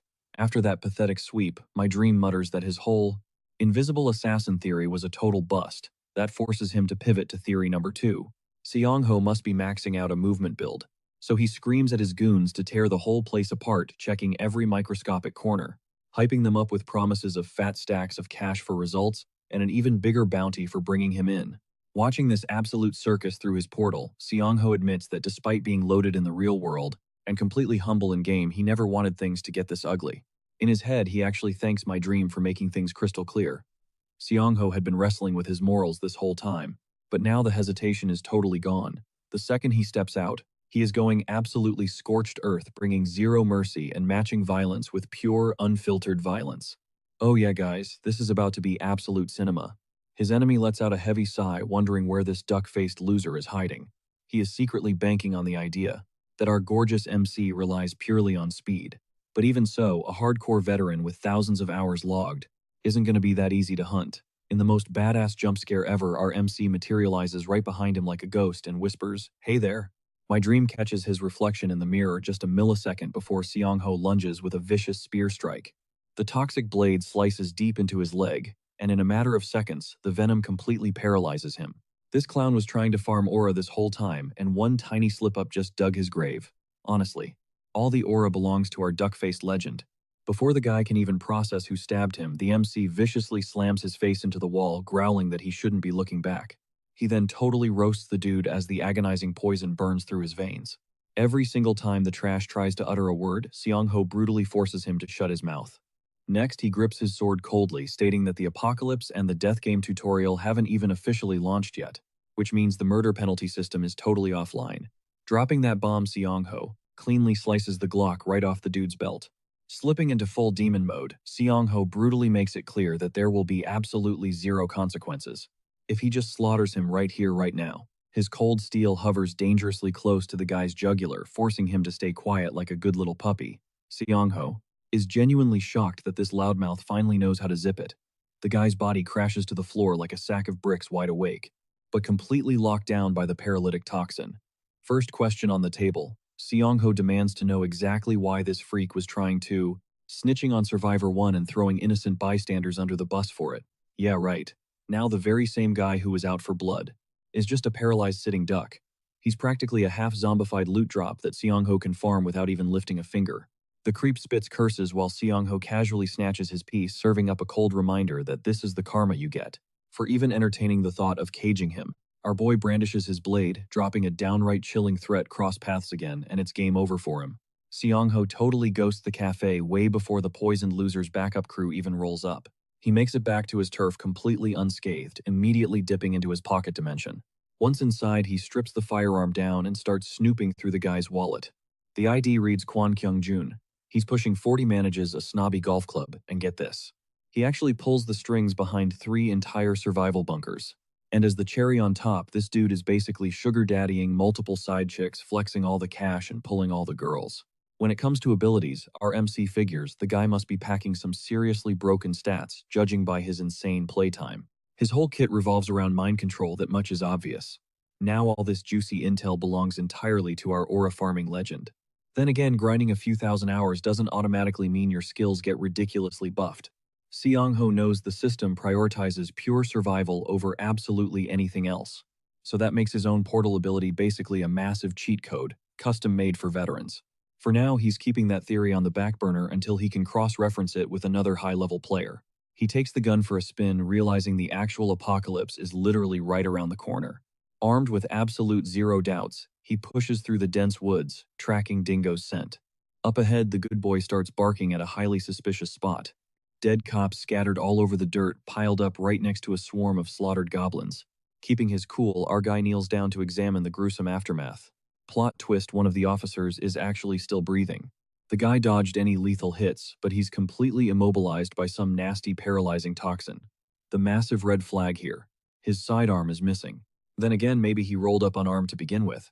Regardless, Seong-ho drags the 2 bodies together, telling the paralyzed cop to just chill out right there. For about 30 minutes, until the toxin finally wears off. He pivots back to inspect the dead monsters. Almost immediately, he spots multiple bullet holes dotting their ugly green skin. That basically confirms the cops were packing heat. So the million-dollar question is who swiped the piece. After running the scenarios in his head, our boy hits a total light bulb moment, betting real money. This is the handiwork of a gold goblin. And honestly, that gets him totally hyped because he desperately wants the solo kill on that rare spawn. It's a premium target. With his new game plan locked in, he quickly dials 911 and even drops a sticky note detailing their exact coordinates, tossing in some quick instructions on how to properly bury the monster carcasses. He knows the whole monster outbreak is practically public knowledge on social media right now, so trying to play the stealthy ninja route at this stage is just downright pointless. He's sprinting against the clock, crossing his fingers that his fluffy little killing machine, the legendary Dingo, can sniff out the trail and carry him to victory. Cut to a totally different zone where absolute chaos is erupting. A nasty goblin is throwing hands with an unawakened dude, basically just your average NPC human. The slippery little freak dodges his swing and completely dips. That leaves 3 of them staring down death. The poor guy frantically yells at his captain, asking if this absolute suicide mission is seriously the right play. He is totally clueless on why he's forced to play the tank, especially when he's literally rocking 0 awakened abilities to protect himself. The captain finally triggers his skill, clutching a massive advantage with his psychokinesis. The glaring downside to this power trip, the cast time is insanely sluggish. He's got a barrage of heavy rocks levitating in the air, and violently launches them, absolutely shredding the goblin to pieces. He's basically playing the long-range support role here, while his panicked buddy screams, begging to know when their actual squad is going to show up. The captain just grimaces, having heard the rest of their party already trekked way up Gosen Mountain. Turns out they got completely shut down and couldn't even make the climb. That's an absolutely brutal reality check for an ordinary skillless dude. He's begging to fall back, but his squad leader is dead set on pushing forward. 3 goblins leap onto the poor guy, ready to literally curb stomp him, until a sudden volley of rocks smashes into their ugly mugs, throwing them off balance. The only silver lining here, these little gremlins are nowhere near as tanky as their video game counterparts. The captain just barks at the panicked guy to keep pushing forward, staying totally stone-faced. Because if they can just wipe out a single mob and bag that hobgoblin squad, they'll secure a massive head start. But Mr. Telekinesis is so busy giving his buddy a pep talk that he totally drops his guard and takes a goblin club straight to the hand. With his hand completely shattered, channeling his powers is straight up impossible. The most humiliating part, a brainless goblin literally outplayed him with a solid counterattack. Wide open and completely helpless, the trio of goblins swarmed them, launching a vicious ambush from every possible angle. It really looked like it was game over for these rookies. Until out of nowhere, a high-speed projectile absolutely obliterates a goblin's skull. A second and third shot rip through the air right after critically wounding the other two monsters. Totally bewildered, the duo has zero clue what just went down. They stare blindly into the pitch-black woods, frantically wondering where the heck that sniper fire came from. Smash cut to the next scene, our absolute unit of a main character clutching his combat bow. For a split second, he second-guesses himself. Did he really just blow his precious ammo to save some randoms? But honestly, Seong-ho is just super hyped that he managed to lock down some top-tier intel on the awakened players. First major takeaway, those guys were physically blocked from scaling the mountain. Second, he just stumbled upon a goblin pack that's already taking heavy damage. Piecing those two clues together, Seong-ho cooks up his next masterclass strategy. He's already got a foolproof method for clearing out the mob. The blueprint is surprisingly simple, really. The whole play revolves around aggroing the goblin. A single tossed rock should easily do the trick. Once that nasty bald green gremlin takes the rage bait, he'll kite the creature straight toward his dimensional portal using basic gestures. The second the goblin enters striking range, Seong-ho will unleash a lethal strike from his pocket dimension, giving him the ultimate cheat code full vision of his target while staying completely invisible to the outside world. With the first beast critically wounded, its dying screeches will instantly draw the rest of the pack. Using that exact same portal as a physical shield, Seong-ho violently yanks his spear free from the corpse, literally erasing any trace of his phantom strike. Flawless execution so far, but let's not forget about the hobgoblin, a boss-level threat with crazy high perception stats. Based on the game's mechanics, it'll spot its dead minion and instantly accuse the other grunts of staging a mutiny. This triggers pure chaos within the ranks, sparking total paranoia and turning the underlings against their boss. Seizing that golden window of opportunity, our cold-blooded tactician will glitch back into reality and cleanly decapitate the whole lot, guaranteeing the ultimate first strike advantage. Rinse and repeat. His strat is absolutely cooking so far. But the one massive red flag is that Seong-ho has to watch out for the erratic AI patterns of the remaining mob. And what do you know? He suddenly runs into a wildly unexpected glitch in the matrix. The massive hobgoblin charges him directly while the super rare golden goblin dips out with all the loot, heavily implying those two just had a brutal falling out. That is a massive yikes for our guy. He's forced to throw a total Hail Mary play. His most immediate nightmare. That golden goblin is blitzing toward him at terrifying speeds. Seong-ho is totally out of options right now, desperately bracing himself to parry the bone-crushing impact. But even with a solid block, the sheer force of the kinetic blast sends his body flying, slamming violently into a massive tree trunk. Left bruised, battered, and violently shaking. Things are looking incredibly grim for our boy. The hobgoblin lunges in for the kill. One slip up here and it's game over for our boy. That massive mace comes hurtling straight for his skull, aiming to smash his brains into paste. But right as Seong-ho's HP hits rock bottom, his clutch passive kicks in. Survival instinct. His eyes flare with a piercing yellow glow, and he fiercely counters the beast's brutal swing. Dodging by a hair, he completely ignores the brute and dashes straight for the golden goblin instead. Absolute big brain play. Whipping out the piece he snagged from Kyung-jun, he lines up the shot, pulls the trigger, and pops the golden goblin right in the dome. One tap. Without missing a beat, he tears open a dimensional rift. Phase 1 of this crazy looting spree secured. But he's still got one massive headache left on the board. That raging freak of nature breathing down his neck. Our guy squares up for close quarters combat, unloads his clip, and starts absolutely lighting the monster up. The hobgoblin literally can't handle the sheer firepower of the American breathing style and gets completely clowned on. Seong-ho returns the favor with an extra dose of love, peace, and extreme violence, ruthlessly dicing the monster to pieces. Bro makes it look absolutely effortless. The beast lets out a final shriek before dropping dead, boosting our boy straight to level 6 and hooking him up with 16 fresh points. Finally, this total nightmare of a raid is over.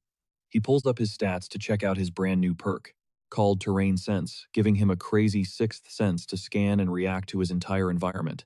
Wildly enough, just like before, anything he touched or used during the fight got fully buffed and turned into a legit permanent item. But he can't stand around admiring his loot. He can already hear a search party zeroing in on his location. Bag totally secured, he spawns his portal and steps right through the rift, knowing he just has to chill in his safe house until the heat completely dies down outside. The very next day, Seong-ho gets nudged awake by literally the best boy ever, his dog. He checks the time and realizes his battered body basically knocked him out cold for a straight 24 hours. Realizing just how heavily survival instinct drains him, he swears to only pop that skill when he is legitimately at death's door. He empties his inventory, dumping his massive haul out onto the table. We're talking a bunch of revolvers, a wicked dagger, and tons of random gear. Those goblins were genuinely stacked when it came to their loadouts. The firearms are a nice touch, but his eyes are absolutely glued to the real jackpot, that insanely rare mithril blade. This beauty boasts permanent durability, a ridiculously broken stat from back in the game days, meaning it's one of the few weapons that won't just rot away when the fast-approaching plague wipes everything out. But here is the massive red flag. How did a basic goblin get its hands on elite gear that usually costs a whopping 100 points in the system shop? Scrutinizing every single inch of the metal, Seong-ho catches a glaring detail. The weapon is flawed. It's a total reject. And suddenly all the pieces click together in his head. The goblins running around this world were actually forging metal gear. Given their absolute garbage IQ, there's literally zero chance they crafted these themselves. Which leads to one terrifying thought. Did some crazy mutation just completely fast-track their entire civilization? If that's true, it means there are big-brain goblins out there right now, acting like mad scientists and upgrading their species. Still, it's just a wild theory for now, and our guy knows he's jumping to conclusions. He'll have to test it out later. Right now, he's way more hyped to rip open the smaller loot bags. Striking pure gold, Seong-ho pulls out a massive cluster of shadow grapes. These rare little drops straight up give the user night vision, and honestly, it makes total sense, fully explaining how those monsters were stalking around in pitch darkness. Swiping open his status panel, our guy takes a hard look at his overall progress. A smirk crosses his face. His real-life leveling speed is actually blowing his old in-game progress right out of the water. With the loot sorted, Seong-ho decides it's finally time to hop back over to the real world. Firing up his skill, he steps through the rift. The second he hits a cell tower, his phone starts absolutely blowing up with notifications.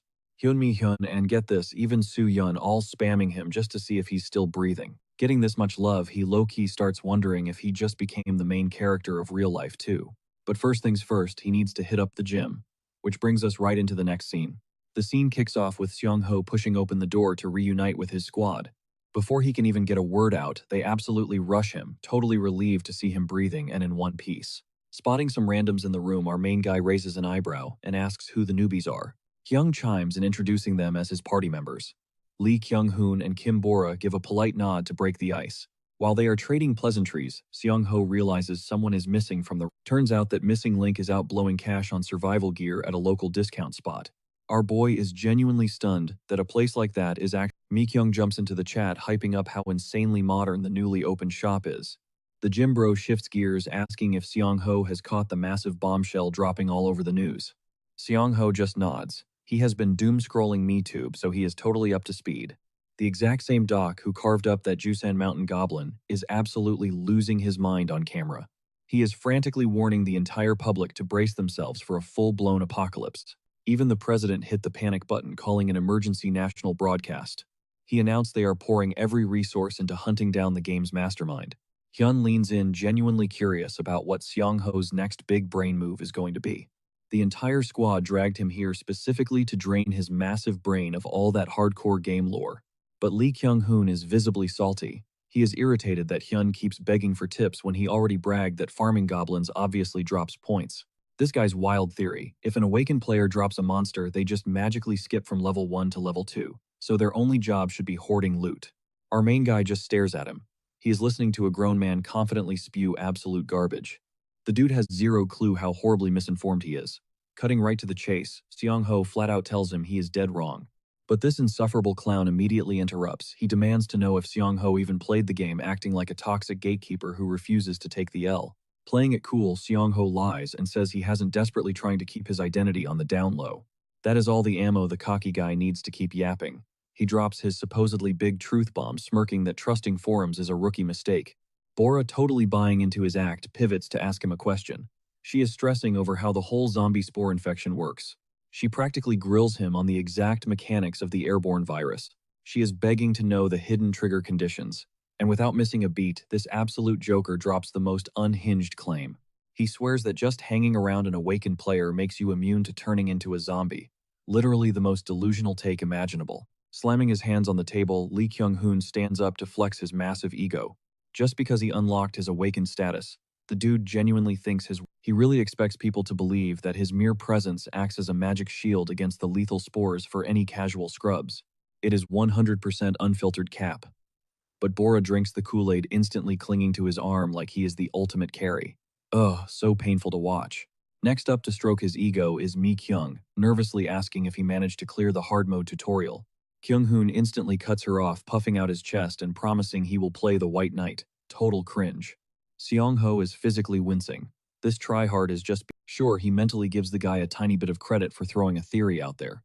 But the cold hard reality is, there is zero proof that awakened players possess God mode immunity to those deadly spores. Seong-ho realizes this whole meetup is a total bust thanks to one toxic player. It suddenly clicks exactly why Hyun was so desperate to invite him. Done dealing with this loudmouth troll, our MC abruptly stands up to dip. His boys immediately start begging him to stick around.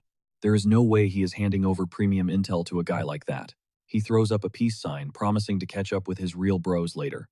The second he steps out of the fitness club, he is already mapping out hot zones to farm points before the iron disease strikes. His radar is completely locked onto that survival gear shop his squad mentioned earlier. Fast forward through all the grinding prep, he pulls up to his place only to catch the incredibly elegant Soo-yeon chilling by his door. She specifically tracked him down to hand off something huge, and she had the patience to wait it out. She pops open what looks like a basic medkit, but it is actually insanely stacked with heavy-duty painkillers and rare antibiotics. The kind of top-tier meds you literally cannot score without a doctor's prescription. This right here is an absolutely top-tier gift. Seong-ho is completely floored by the unexpected flex. The doc even takes it a step further, casually dropping her exact home address. Even with it literally scribbled right there on the bag, our guy is completely clueless. Like, why is she doing all this? But in her mind, dropping her location to get to know him just makes sense. You catch my drift, guys. She is absolutely throwing hints right now. After waving goodbye, Soo-yeon completely bolts to catch her high-stakes meeting with the director. But right as she's walking away, a final thought suddenly sparks in her mind. Flashing a playful smirk, she shouts back, reminding him that he still owes her for those meds. I mean, she definitely didn't hand over her coordinates for nothing. Hearing that Seong-ho is just standing there utterly short-circuited, he cannot decode her motives or read her vibes to save his life. But we definitely see the vision here. Drop a comment below if I'm totally tripping or not. Anyway, after they part ways, time just straight up vaporizes. For hours, he practically speedruns the entire city, scavenging high-tier loot from countless different shops. Next up, he locks in and engineers a seriously heavy-duty reinforced storage setup. Once he rigs up a massive grid of solar panels, he's totally primed to stash his massive haul. You guys remember that mini excavator he pre-ordered? Song-ho pushes that beast of a machine to its absolute limits, grinding out. Meanwhile, the real world rapidly descends into absolute madness. Mass, panic, political meltdowns, truthers clashing everywhere, and massive waves of skeptics. Running completely wild. All this insane pressure ultimately triggers an emergency UN summit, with global leaders sweating over the United States president's sudden master plan to touch down in Korea. And boom, the HS finally pinpoints an anomaly so terrifying it completely shatters their entire reality. Overshadowing every single brewing crisis, the literal doomsday asteroid, the exact one destined to trigger the zombie apocalypse, is currently hurtling straight toward Earth at breakneck speed. Fast forward 4 days. Seong-ho is posted up at Gamcheon Port, quietly staring out into the massive, eerie expanse of the ocean. This exact spot is literal ground zero for the ultimate prologue trigger, the infamous Russian ship event. Things are about to get insanely hype. After thoroughly scanning the perimeter to guarantee zero witnesses, Seong-ho slips into an eerie, abandoned building to finalize his heavy loadout. Pushing the rusted doors wide open, he lays out his entire endgame. Even with the overwhelmingly high odds of catching the infection and turning into a literal monster, his main objective is strictly to raid that vessel and secure a top-tier arsenal of weapons. Here's the brutal catch with these zombie spores. They are airborne microscopic pathogens. You literally cannot just casually dodge them. Getting infected right now versus 5 days from now, it makes literally zero difference, especially for a lone wolf who isn't trying to protect a family. Seong-ho fully knows he always has the ultimate backup plan, just bouncing to survive in the alternate dimension alongside Dingo. But if he took the easy way out, his entire existence as a human being would completely lose its meaning. Wrapping up his final prep, he jumps straight into the action, making it crystal clear to us this is absolutely not some reckless suicide run. He's just making those heavy-hitter choices that normal people are way too terrified to even consider, actively choosing the brutal grind to secure a massive, high-risk payout, because honestly, that's just how this ruthless world operates. Seong-ho quickly pulls up the game's literal patch notes for this specific story arc, totally predicting that the ultra-rare 10-point drop has to be an ebony club, though he can't help but wonder, exactly how squishy are these early game zombies actually going to be? Plus, there's guaranteed to be some massive stat multipliers dropping the second that asteroid crashes down. The intel is written with such chilling certainty, it's glaringly obvious the developer completely foresaw this entire apocalypse. Seong-ho is still deep in his phone when reality suddenly shatters entirely. A blaring emergency alert violently blasts through his screen, a massive tsunami warning directly tied to the third precursor event. Cut to the shoreline. Violent dark waves are slamming against the coast, the water level violently surging higher with every single terrifying pulse. Out in the deep dark water, a massive cargo ship is literally being tossed around like a cheap toy by the roaring swells. Song-ho peers down and realizes the relentless floodwaters have already completely swallowed the city streets, leaving him with literally one brutal path forward, brutally smashing his way through terrifying. Staring intensely at the thrashing ship, he mutters about how horrifyingly helpless Mother Nature truly makes humanity feel. But no matter what, he has to thrive in this absolute nightmare and execute his next massive play. Ripping the throttle on his speedboat, Seong-ho blasts straight into the madness at maximum speed. Gripping his boat tight, he launches himself straight off the roof. The clock is ticking and he knows it. He has to wrap up this entire mess before the feds show up and ruin the party. Splash down, the boat locks into place. So far, so good. Here is the massive perk of being an awakened: you are literally immune to turning into a rotting zombie. Which means Kyung-hoon's wild theory completely spot on. Honestly, our boy does not even feel a single itch. He is totally chilling. Massive win. He scales the ladder, kicking off phase 2. And guess what? The deck is absolutely crawling with the undead. He yells out instantly, pulling all their aggro. My guy seriously pulled up in gym shorts, packing a riot shield and a massive sledgehammer. The absolute disrespect. In-game, these walkers always carried some unique, freaky traits. Thanks to the system rules, they cannot actually spread the virus, but they will still rip apart anything with a pulse. Plus, they scale up, getting insanely buff the more human Happy Meals they devour. Seong-ho charges in, slamming his shield into the first target. Bam, the moment it hits the deck, he readies his sledgehammer, telling the freak to say cheese before giving it some aggressive facial reconstruction. He literally caves its skull in. Staring at the mess, Seong-ho pauses. Did the system actually nerf these mobs into the ground? They folded way too fast. 2 points pop up. Back in the day, these things tanked at least 2 or 3 heavy swings, but now he is one-shotting them. But remembering that brutal orc encounter, he absolutely refuses to get caught lacking. Slipping up a second time would literally mean game over. Staying frosty, Seong-ho sweeps the corridor and stumbles upon a whole cluster of them boxed in. A few wander off, so he blitzes forward, absolutely steamrolling the entire group without breaking a sweat. The main quest right now, scoring a firearm. He immediately pushes toward the captain's bridge. Suddenly, crack, a deafening gunshot echoes out, freezing him dead in his tracks. No way, there is literally zero chance some random survivor outlasted this infested ghost ship, sprinting toward the blast. Seong-ho realizes that normal humans can catch a crazy random buff just by standing near and awakened, bypassing the deadly spores purely by proxy. He needs to save this guy fast. The intel could be massive, but bursting through the door, he is way too late. The poor dude is basically already a goner. His bloody fingers are clutching a crumpled photo of a loved one as he takes his final ragged breath. Seong-ho smoothly swipes the dropped pistol for his own inventory. Taking a brief heavy pause, he pays his respects to the fallen stranger and steps out. Getting numb to this kind of heartbreak, that is just part of the new reality. This apocalypse is going to force everyone's hand. Soon enough, crossing lines and dropping fellow humans is going to be the absolute norm.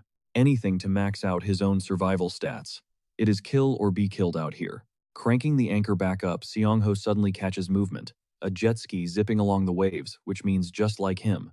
Another sweat is out here speed-running the apocalypse to farm some easy experience points. Their paths briefly cross, but our boy already secured his loot. He totally ignores the newcomer and speeds off into the mist. Flash forward to early next morning. Every news channel is absolutely blowing up about the lead developer mysteriously vanishing. The guy practically ghosted the entire planet. And now that the president has raw, unfiltered proof of the undead, he is slamming the panic button, rolling out heavy countermeasures. Back to back. Honestly, Seong-ho respects it. The head of state is basically sharing his exact same ruthless mindset. But there is one final quest to complete. He dials up Lee Woobum, the top dog running the disaster response headquarters. No small talk. He instantly drops an absolute nuke of a leak, the exact down-to-the-second countdown for Doomsday. To prove he is legit, Seong-ho casually brings up the specific bullet patterns he dumped into that savage hobgoblin earlier. Woobum is completely floored. It is that same overpowered wildcard from before. Taking total control, our main character forces the admin to scramble for a pen, rapid-firing massive spoilers like the exact drop date, the precise hour, and even the sketchy details surrounding a highly classified afternoon package. Handing over this godly intel, Seong-ho just smirks. The government better not fumble this legendary head start. He wishes them insane luck for the brutal war brewing on the horizon. The president totally locked in, pulling off a massively bold power move. Panic rippled through the online forums as everyone finally realized. Things were spiraling totally out of control. Rumors swirled that the power grid and Wi-Fi were about to tank, though Seong-ho took the doom posting with a grain of salt. He honestly wasn't sure if this nightmare scenario was actually about to drop. But then, boom. An emergency broadcast blares across every screen, ordering citizens to heavily stockpile food and water, enough to survive 4 straight days and to shelter in place with their families immediately. Heavily armed military units sweep the streets, strictly locking down the city and aggressively shutting down all civilian life. An official briefing is scheduled for July 20th. Watching the absolute chaos unfold, Seong-ho actually respects their flawless execution. Guilt instantly crashes over him for keeping his mouth shut about the apocalyptic hellscape heading their way.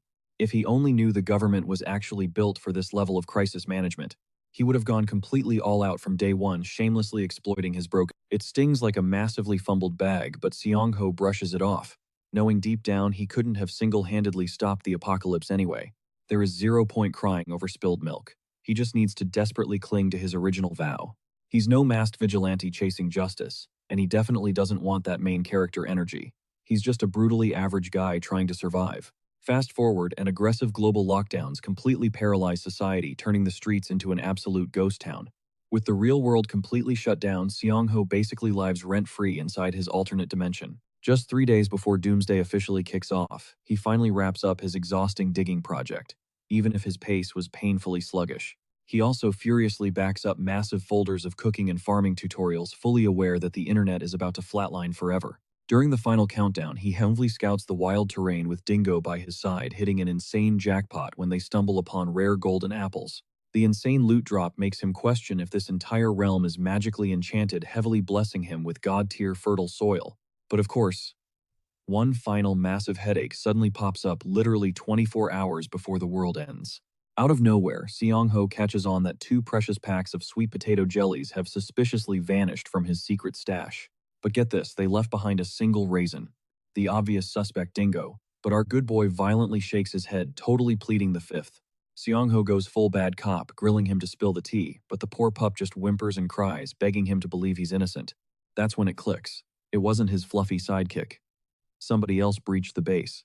He scrubs through the security footage to uncover the ugly truth. Glued to his laptop screen, his jaw drops. A literal squad of beetles infiltrated the shelter straight through the doggy door.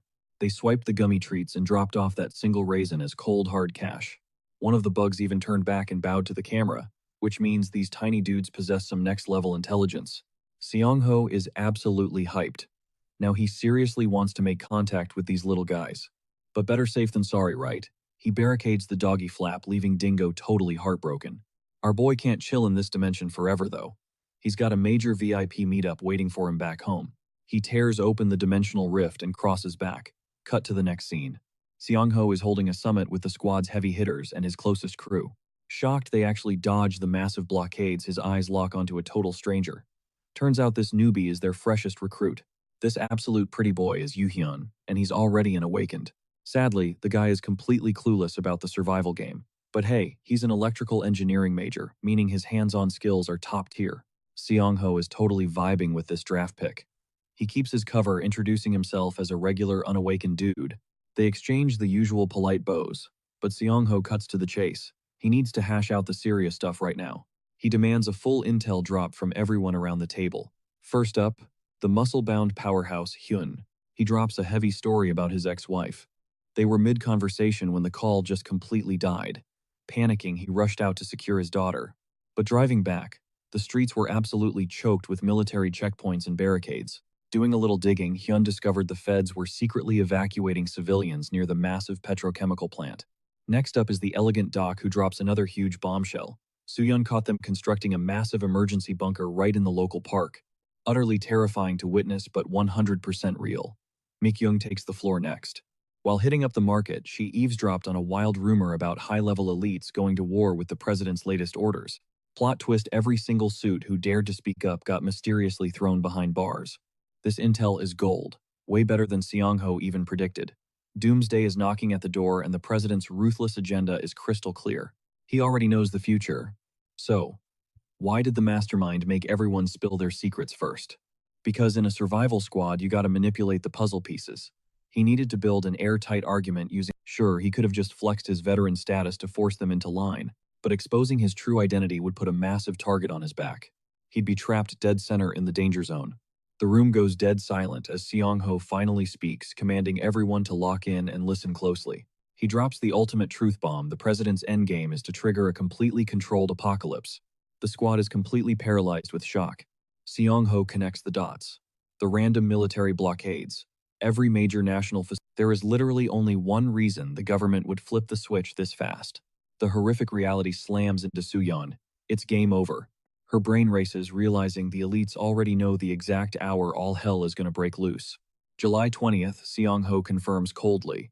Panic instantly consumes Yoo-hyun. He shoots up from his chair, desperate to warn his family. But our MC aggressively barks at him to sit back down. He can't let these guys lose their minds right now. It sounds incredibly savage, but in this new world, keeping yourself alive trumps saving your family every single time. Looking them dead in the eyes, Seong-ho delivers a freezing reality check. Literally any of them could mutate into a flesh-eating zombie by tomorrow. And just like that, the suffocating shadow of death crushes the entire room. Cutting right to the chase, he slams down a massive stack of files, finally dropping the real reason he called this meeting. He's cooked up a complete strategy to crush the tutorial phase loaded with hardcore survival intel. Kyung immediately side-eyes his sources. Song-ho just brushes it off, claiming he's been glued to the broadcasts. He even steps up and apologizes to Mi-kyung for keeping her in the dark. But she's totally chill about it. Turns out she was hiding secrets from him too. With these files in their hands, they've got a literal cheat code to bend to their will. Meanwhile, Seong-ho practically begs them to stick to his playbook down to the last letter, just to survive the tutorial phase alive. The meeting wraps up, and midnight hits.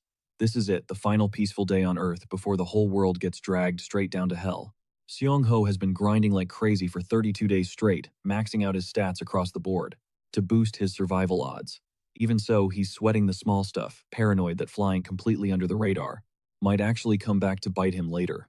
Still, our guy is completely locked in. No regrets. He's owning every single move he's made. Song-ho watches the sky light up as the military unloads a massive barrage of missiles, scoring a direct hit on the incoming asteroid. He just watches, wondering if this apocalyptic endgame is truly humanity's unavoidable fate. Boom! The apocalypse is officially live. Morning rolls in and every single lockdown protocol just straight up vanishes. Seong-ho's insane base building is officially 100% complete. We're talking reinforced bulletproof glass and heavy-duty steel doors locked tight. Then he jumps right into his psycho daily routine, microdosing literal poison to max out his immunity stats.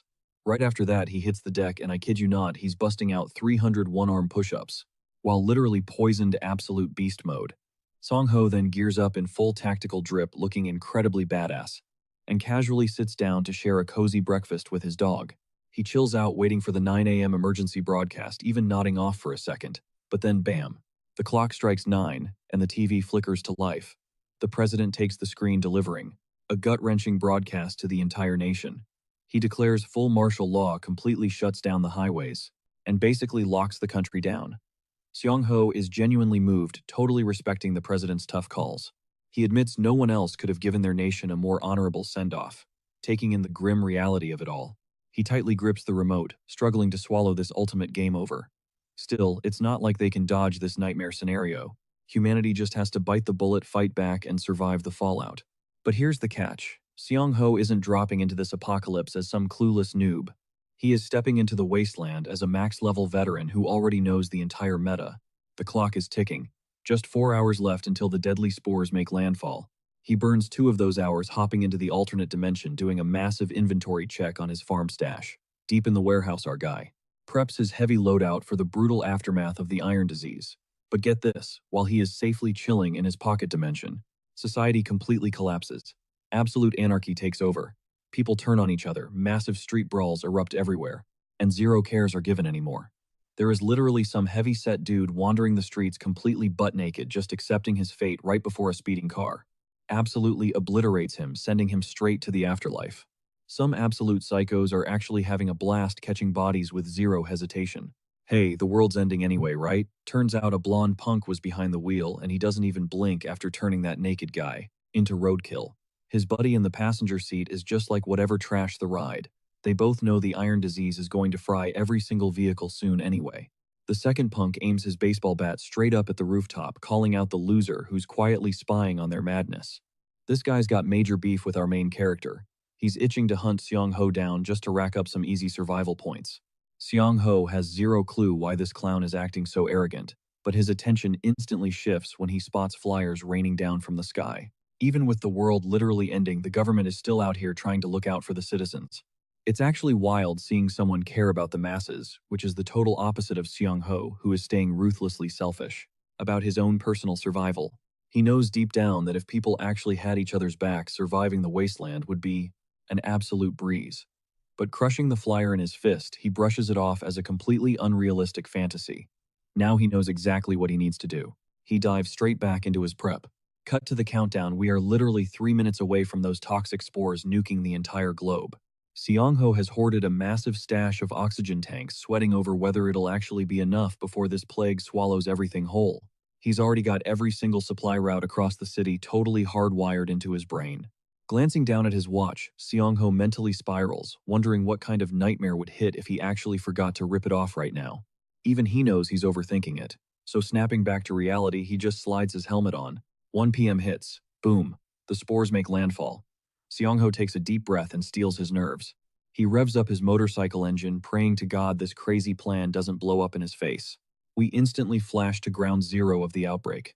The toxic spores are already wiping out everyday civilians. You literally see the life getting drained out of their bodies. These gruesome purple-skinned freaks are locked onto specific sounds. Meanwhile, Seong-ho is absolutely gunning it down the street. He's straight up drag racing a few straggling zombies. But honestly, he shocked the street, which is a massive win considering most people who turned ended up trapped inside their own homes. They perished right alongside their families. Right now, his only real curiosity is finding someone who somehow dodged the mutation. Still, things are looking pretty solid. Spotting a wide-open alley, he swerves into a quick shortcut. He knows damn well to dodge the undead while he's busy vacuuming up all the top-tier loot. The local stores still have their security blinds pulled down. That makes it super easy to shatter the glass with his sledgehammer before storming inside. Seong-ho instantly fires up his portal knowing he's got to speedrun this whole raid. He snatches up every single supply he needs, totally aware that the spores need a minute to fully hijack the zombies' brains. His absolute best move, blitzing the hardware store before the infected, pull off a coordinate. Slipping in and out like a ghost means zero messy brawls. By the way, our guy is just wildly chucking every single item he touches straight into his portal. He absolutely stuffs the portal with a massive mountain of medical supplies. With the pharmacy completely wiped clean, Seong-ho checks his pacing and realizes he's actually zooming way ahead of schedule. Or so he thought. Because the exact second he rolls up to the hardware store, he hits a brick wall of double-layered security. He fully expected this garbage, which is exactly why he brought the heavy gear. Seong-ho ignites the scorching heat of his oxygen cutter. Just one tiny little issue. This thing screams like a jet engine, instantly pulling aggro from the nearby lurkers. Snapping his head around, Seong-ho suddenly remembers that their tracking senses are heavily nerfed right now. Back in the game, it only took these freaks a couple of seconds to lock onto a sound cue. A whole massive horde had completely boxed him in, basically sealing his fate.